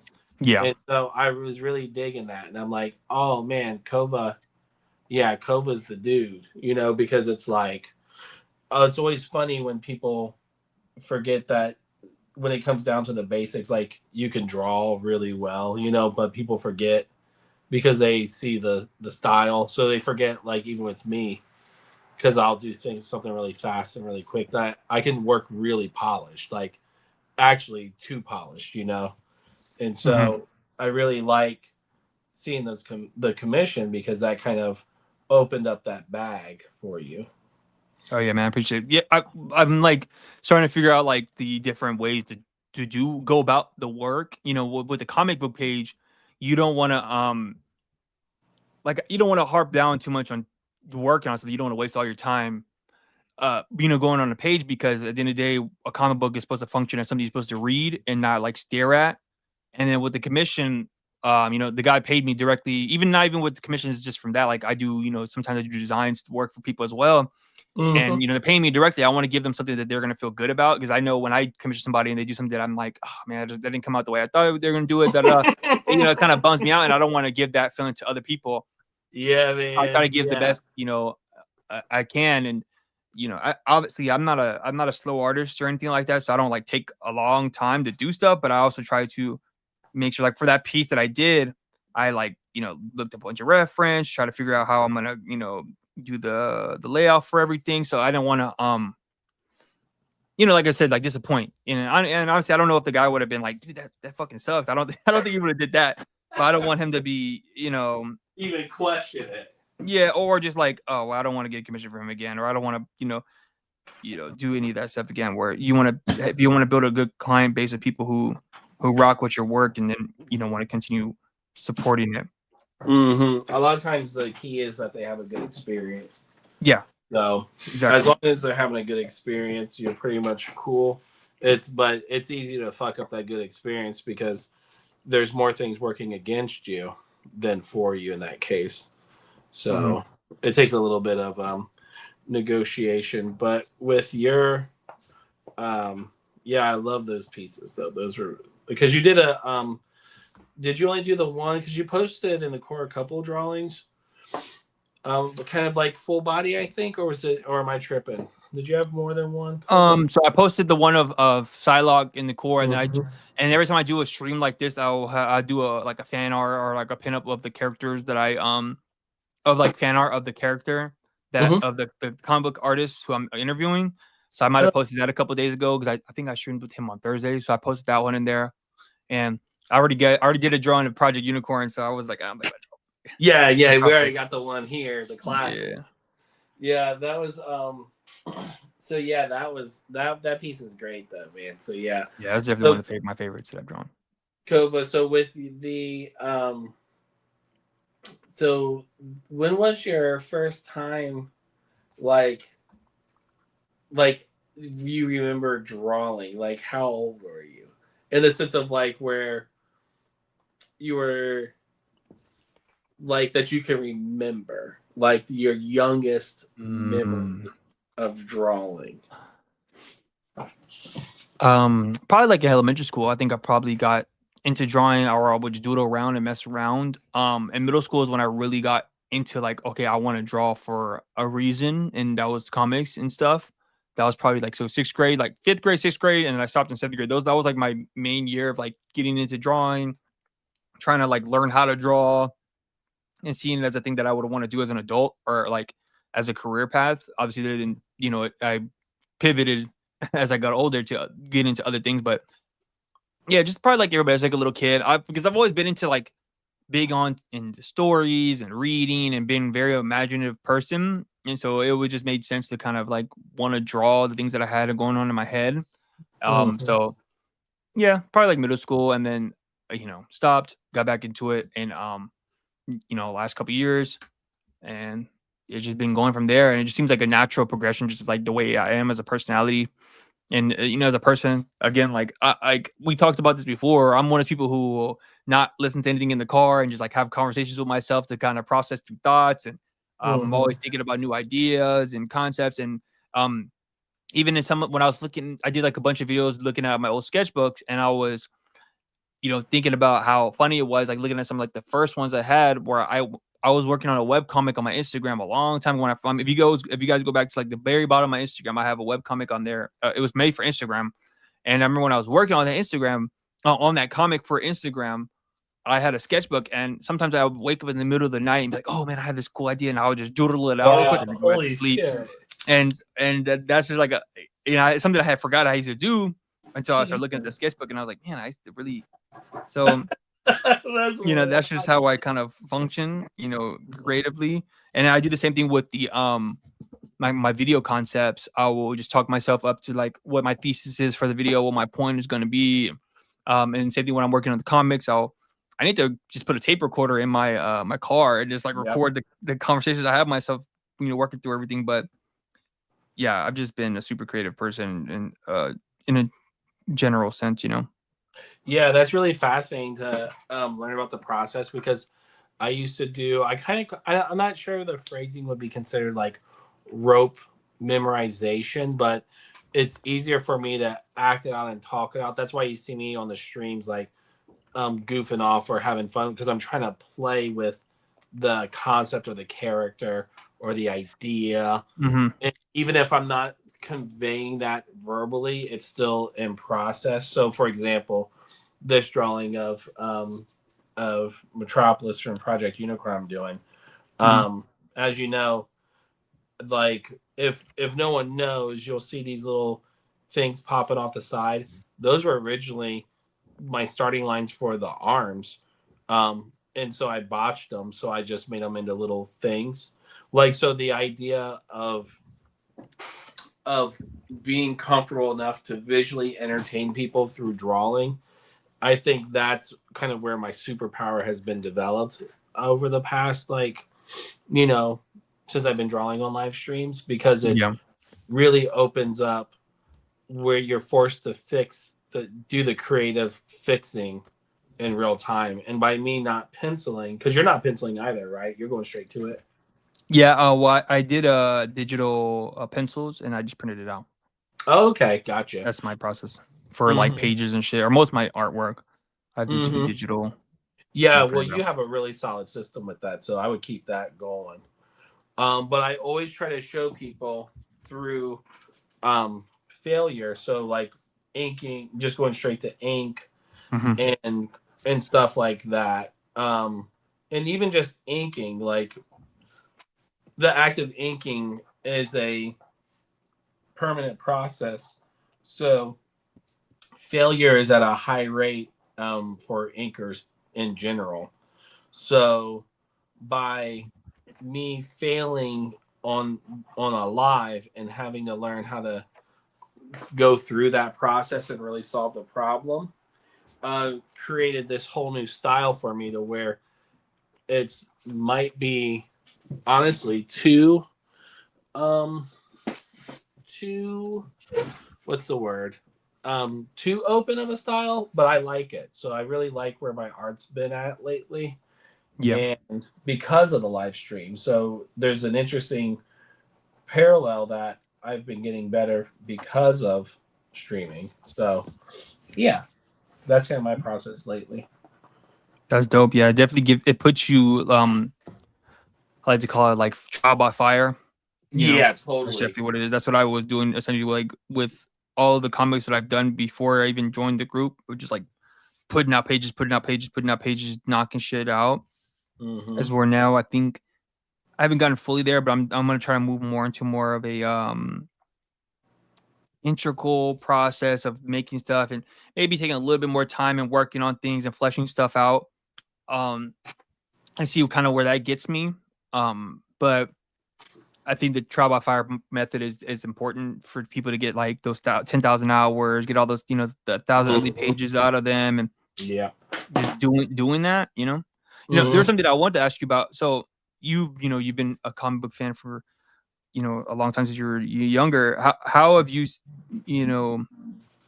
how has it been seeing like the different eras of comics and how you function through that as a fan, and how has Yeah. that been for you seeing like I don't know, you started like in the 90s, 80s, 90s, and then to now? Mhm. How has that been for you? Yeah, so like my first like big discovery and foray into comics was like 91. I was 10 years old. I remember it vividly because I was like I was trained in a studio arts. So I was already a painter at that point. Like I already knew what I was doing for my life, fully Mhm. committed to art. But then I didn't have the word style because it was such a the word style didn't really exist in the vocabulary of like studio arts. You don't really work in a style. You're working in technique and And the medium discipline. and shit. Yep, in the me. Yep. Mhm. And so comics is completely reliant on your imagination or like what you bring to it through your imagination. And so I never knew the word style because I was like, man, how do I do that thing? Because I would see like art. And I'm like, man, they have a unique thing going on. How do I get that uniqueness? And so once I saw a comic book, it literally taught me everything. I was like, how do these artists draw? How can you draw this well, this fast?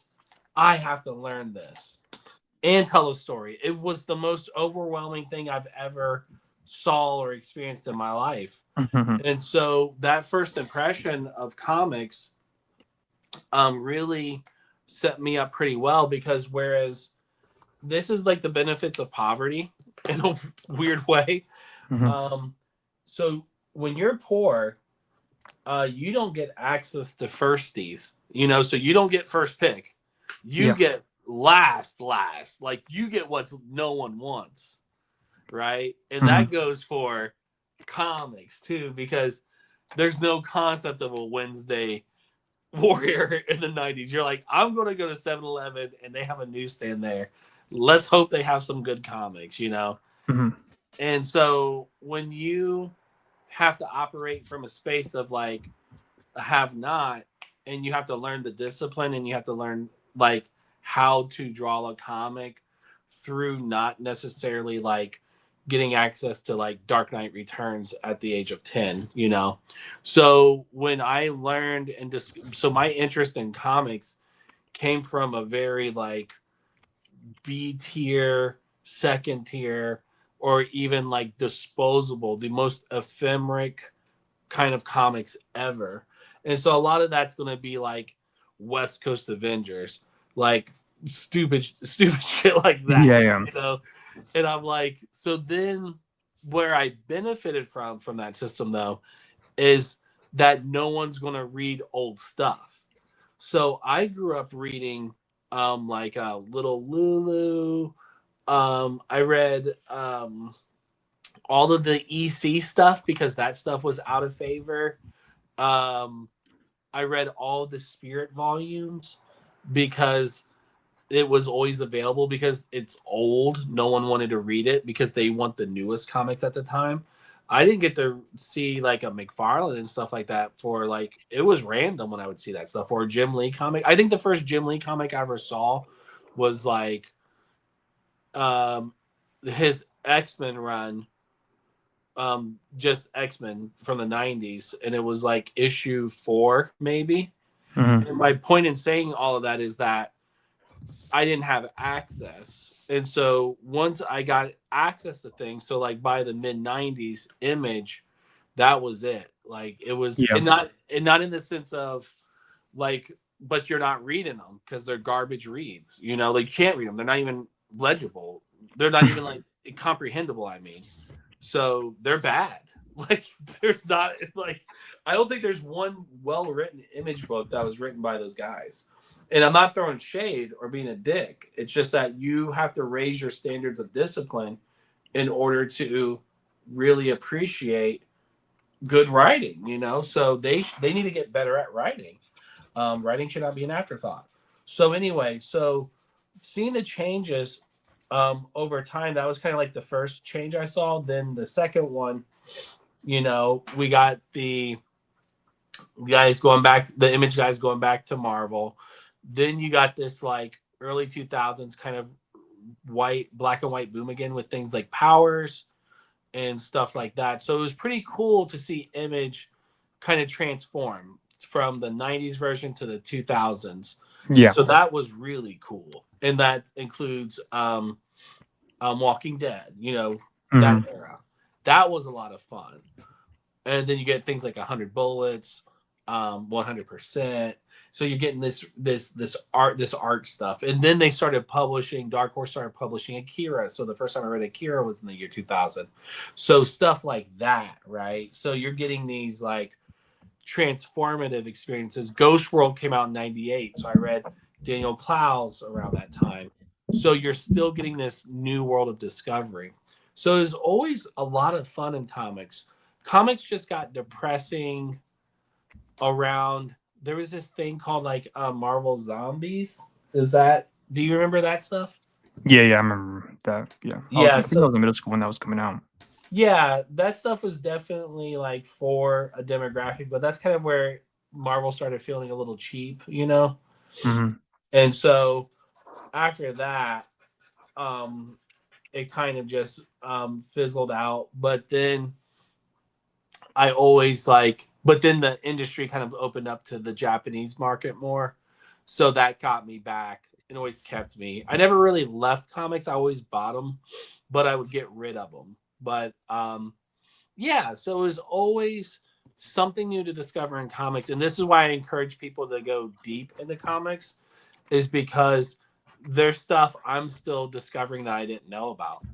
And so if I'm discovering new things that are like super old, then I know there's a lot more comics to be had and discovered. So yeah, it's pretty much at that. Like there's been always, but I would say my favorite time in comics was the 2000s. That was just so much fun. Even you had things like All-Star Batman, DK2. It was just so experimental, because it was kind of like, and then the Marvel Knight stuff was like, the Punisher stuff was cool. So you got all these alternative. Grant Morrison wrote X-Men. That was wild. Oh, yeah, I have some of those, yeah. Yeah, so you get a lot of interesting stuff coming out of that. And then the Marvel stuff started getting kind of like, and DC started getting like lame when they focused on the movies, because the comics they kind of just stopped caring about. Yeah.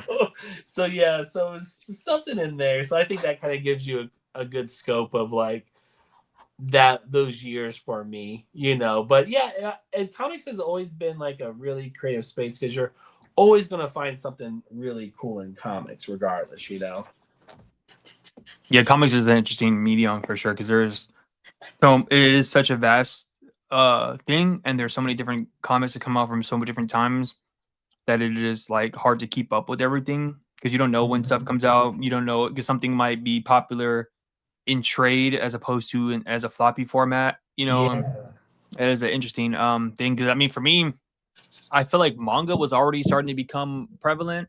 Oh, totally, yeah. And even now, when I look at like a lot of the content creators who are around my age who do comic book, quote unquote, comic book stuff, they do lean a lot towards. I mean, there's way more like popular manga channels than there are like American comic book channels, and so I find that to be interesting. Where now I see a few now here and there popping up of like people who are around my age or younger who are doing more comic book dedicated channels. Yeah, and I find that interesting to see. You guys are kicking ass on that world. I've noticed that too. Yeah, and I'm like, damn, what are these guys coming? And I want to like, I'm gonna try to see if I hit up some of those people and see like what made you lean towards comics compared to like manga, where manga was way more prevalent, way easier to get into. Because I mean, anime was all over the place. Growing up for me, like it was on Cartoon Network, it was on Adult Swim, it was on Toonami. Which was on Cartoon Network. There was 4Kids. There was anime all over the place, and then you could watch it on the internet because it was all over the internet, like pirated, like everywhere. And the only thing comic book related that it was mainstream for us was the MCU stuff, and that really had nothing to do with the source material.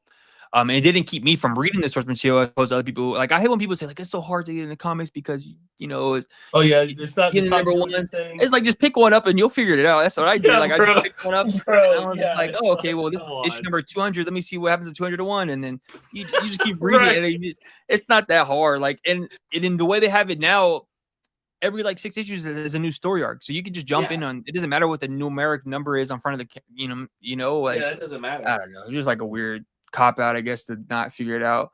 And even Yeah, now, I when I look like at that manga, some of those series are so fucking long. Where it's like, bro, I don't want to buy 20 volumes of something. Like, I don't want. Like, that's why I don't buy. Like, that's why a lot of people they'll ask me about stuff. Like, like that's why people are shocked that I'm reading Berserk. But I'm like, well, I have to read Berserk because that's like, it's almost mandatory, right? But yeah, I don't read long manga series. I don't like them. I'm not a fan of.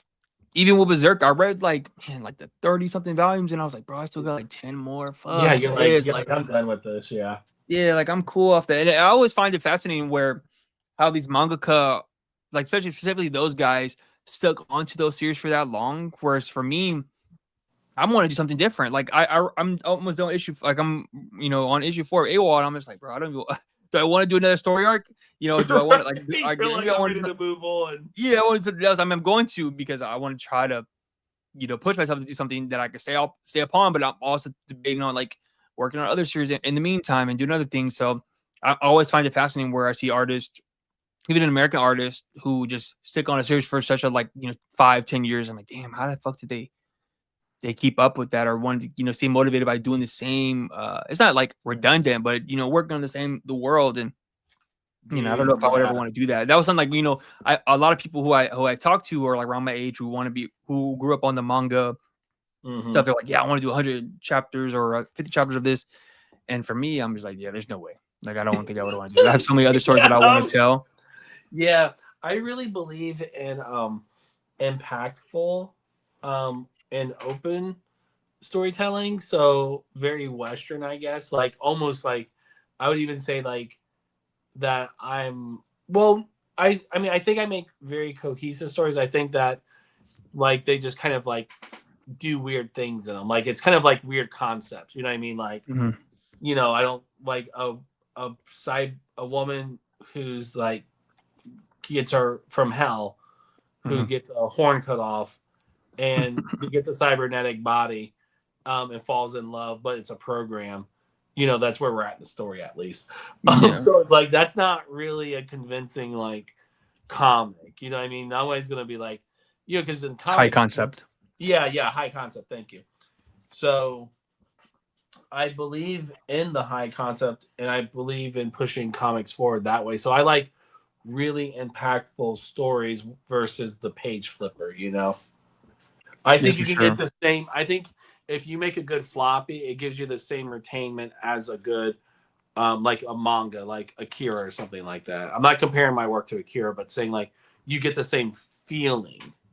Yeah, I mean, again, going back to the Batman annual, that's prime example. Oh my gosh, yeah, that's like 30-40 pages of just like something you want to go back and reread because it's so. Dude, I've been carrying that book with me. This is a fire story.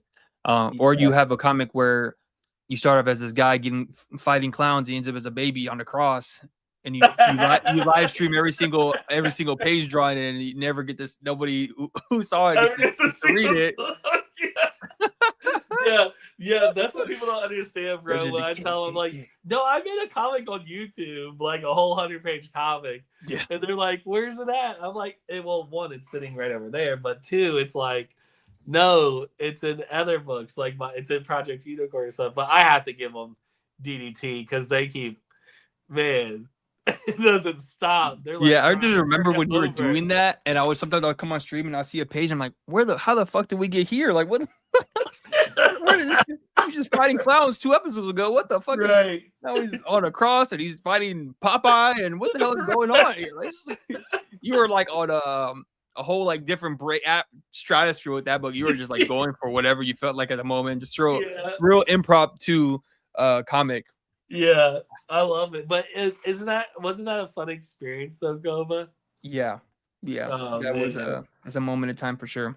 Yeah, it's one of those things where like I could like if I refined it and polished it and like kind of just did that and then published with the follow through, that would be it's actually a really fun system that anyone could utilize in a real way that's still premature, that needs mastering because it's really rough around the edges, But I think everyone that experienced it understands the concept of or the principle of the process. You know, like you could make a comic in real time, but actually like you're just telling the story as you're on the stream, and then you transfer that into like an art book or publish it. Like it's just finishing the thought. And so I think someone's gonna pull it off the right way. I mean, I think I'll pull it off eventually the right way, but I think there's gonna be someone that really gets inspired by that, and they're like, "Oh, I'm gonna take that to the next level," and I'm gonna be like, "Oh man, I wish I thought of that." You know? Yeah, that would be like a good thing to like you live stream yourself drawing like 3 pages and then you post them like on as a web comic or something like that. Like that's like your weekly page post, you know? Yeah. That Oh would my be pretty gosh. good. Yeah. And so I think a lot of it comes, and that's the thing about it, Cova, is like a lot of people might think like, oh, Bryan jumps around a lot, but it's literally the demands on me. Like it's, you know, Yeah. I might get a contract that comes up, and then it's like, well, that idea is gonna be fleeting because I have to, you know, when I come back, I'm gonna be a whole different person, you know. Mhm. So I really believe in, but I don't think that I think that the comic expressing the comic at the moment and what it is, that's it. I really believe in comics as ephemera, but I believe that and I think the reason why my system was effective also is because I was able to sell the artwork. And Yeah. so that kept it going, you know, because people were paying my top rate and I was still breaking deals off. You know, you got to hook up the homies. And so that really kept it alive and going. So that was a great session. Cova, what do you think about pricing on comics? Like, I mean, not the pricing on comics, but pricing on original art. Have you found like your sweet spot yet? No, I mean I just kind of been going up like $5. Yeah, Just depending on that's what it actually is, I guess. good. That's a good formula, actually. Like just the size and stuff, but I'm not like I don't know. I haven't really because again I haven't really dove myself into that space of selling original art, putting myself out there for commissions and stuff. So I haven't really, and I don't want to like hit people over the head because I don't care to try to overcharge people for stuff because I feel like there's just you know that's just not what I want to do yet at least so I haven't really found like a good price point yet. People, want to shoot me a deal for original art or anything they see, and I'm game. I don't care. I won't charge you too much. And I mean, even with the guy that I gave the commission that mailed out the commission to, I gave him a copy of AWOL because I was like, well, I have him. I'll just throw it in there too because why not? So yeah, that's what I need. That's the move, man. A lot of people don't realize that's the move, bro.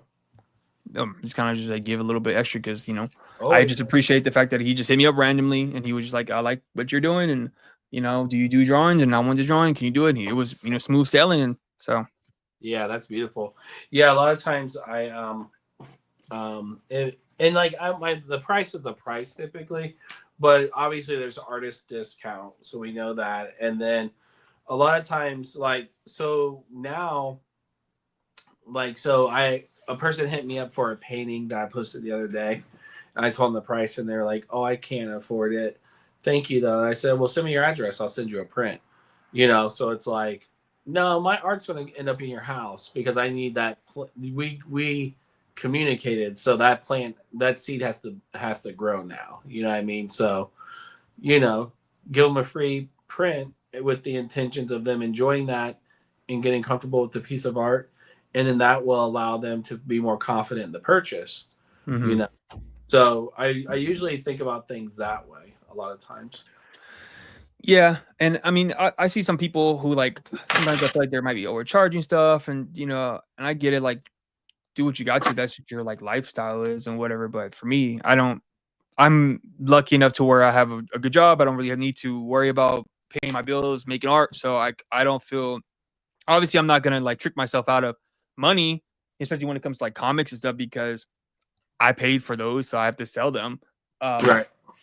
But art and stuff. I mean.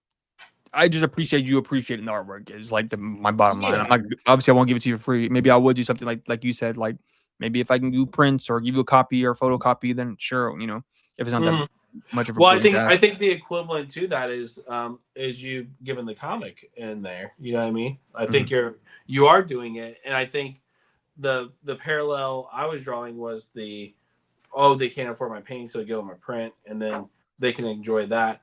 I think that's the same kind of vehicle for you with you including in the commission that comic, because now they're going to be like, and I had the best example of this is what somebody messaged me from my Kickstarter, because they bought an original page from that set and they have it on their wall. They said, "Oh yeah, I went and read your book roughly 3 times, because every time I walk by that piece of original art, I'm like, oh man, that story is so cool," and they read it again. And I was like, yeah, that's the point, man, is like, short story, it's not wasting your time. It conveys a feeling, it opens imagination, wonder, you're like, oh, what's going on, so a little bit of riddles. So it's like, I like creating experiences for people. And so like you did that with the books, man. So when I got my stack and those first 2 AWOLs, I'm like, hell yeah, dude, let's go.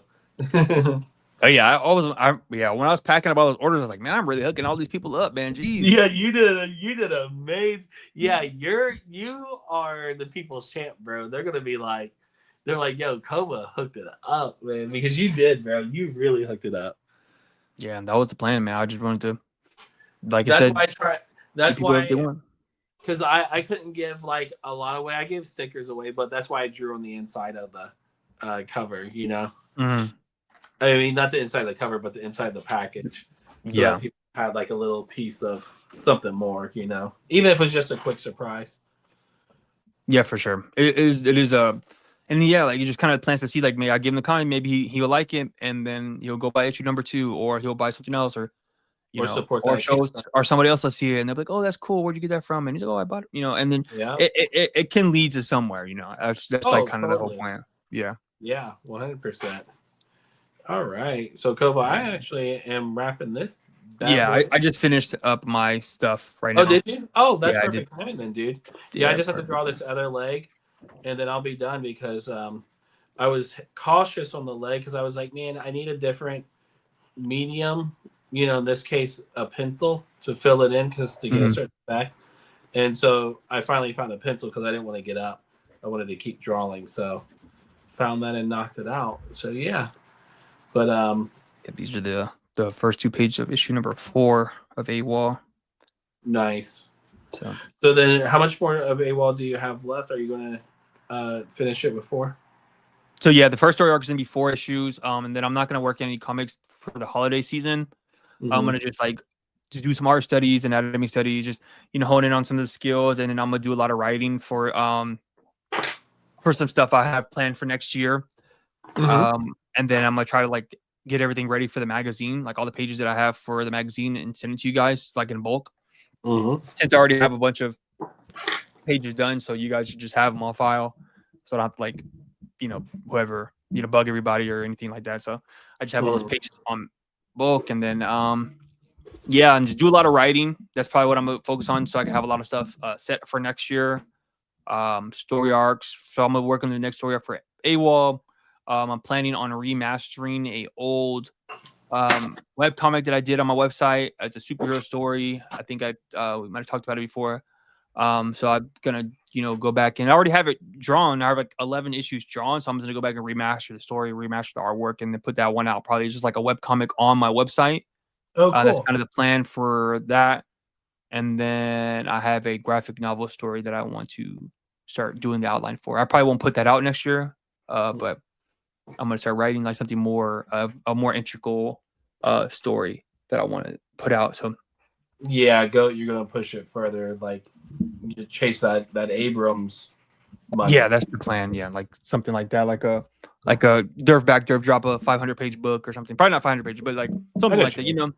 Come out with something just like that I could try to maybe pitch around to like a bigger publisher, just to see if I can do it, and then continue on doing that. All that stuff. Perfect. Awesome. Well, thank you for having me, bro. It means a lot. Yeah, for sure, man.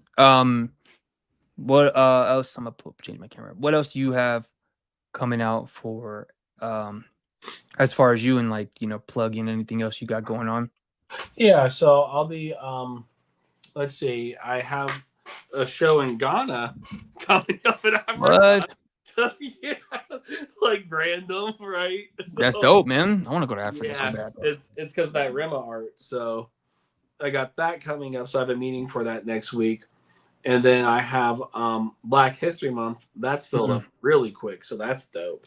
Because I was feeling like I was losing my identity. I was like, man, am I turning invisible? so, I got my I'm like, all right, cool. I'm still in the game, right? So February's booked. And then besides that, I'll be doing the Kickstarter for Angels with Dirty Faces. It's a new comic I have. I'll be doing the Kickstarter for that probably on excuse me. I'll be doing that probably in into December. Nice. So You said Angels with Dirty Faces? Angels with Dirty Faces, yeah. Nice. It's gonna be sweet. So yeah, it's basically done. I just have to finish and scan and do all that stuff for it. So yeah, so it should be cool. So that's what I have coming up. But yeah, besides that, you guys can find me on powertothepanel.com. That's the website. Cova's on there too. Yep. You can also go to my personal website, bryanchristophermoss.com. There you can learn all about me. You can email me if you I am open for commissions for the holidays.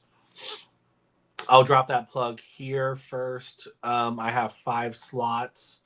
And so, yeah, if you're interested in that, hit me up. I'll set the price for them. It will probably be like 150 or 200, anyone interested. So, yep, hit me up. And then I have comics for sale, Desert Decay and Project Unicorn. So support me where you can. Sweet. Yeah. All the links to Bryan stuff is going to be in the description of this video. Again, if you guys like, comment, subscribe. If you haven't, go subscribe to Power to the Panel. We got some cool stuff coming out together as well with the Power Metal magazine. Hopefully that should be coming out soon. Some of your favorites from the K fam will be in there. Yeah, man, I appreciate you, Bryan, for giving me your time. I appreciate everybody who's been in live stream, who's been watching this whole time. It's probably the most people I think I've had on live stream. So shout out to you, Bryan. Oh, that's awesome. So that's when you have a live streamer on, a real streamer. Hell yeah. All right. Sure. Appreciate everybody. See you guys later. Peace. Peace.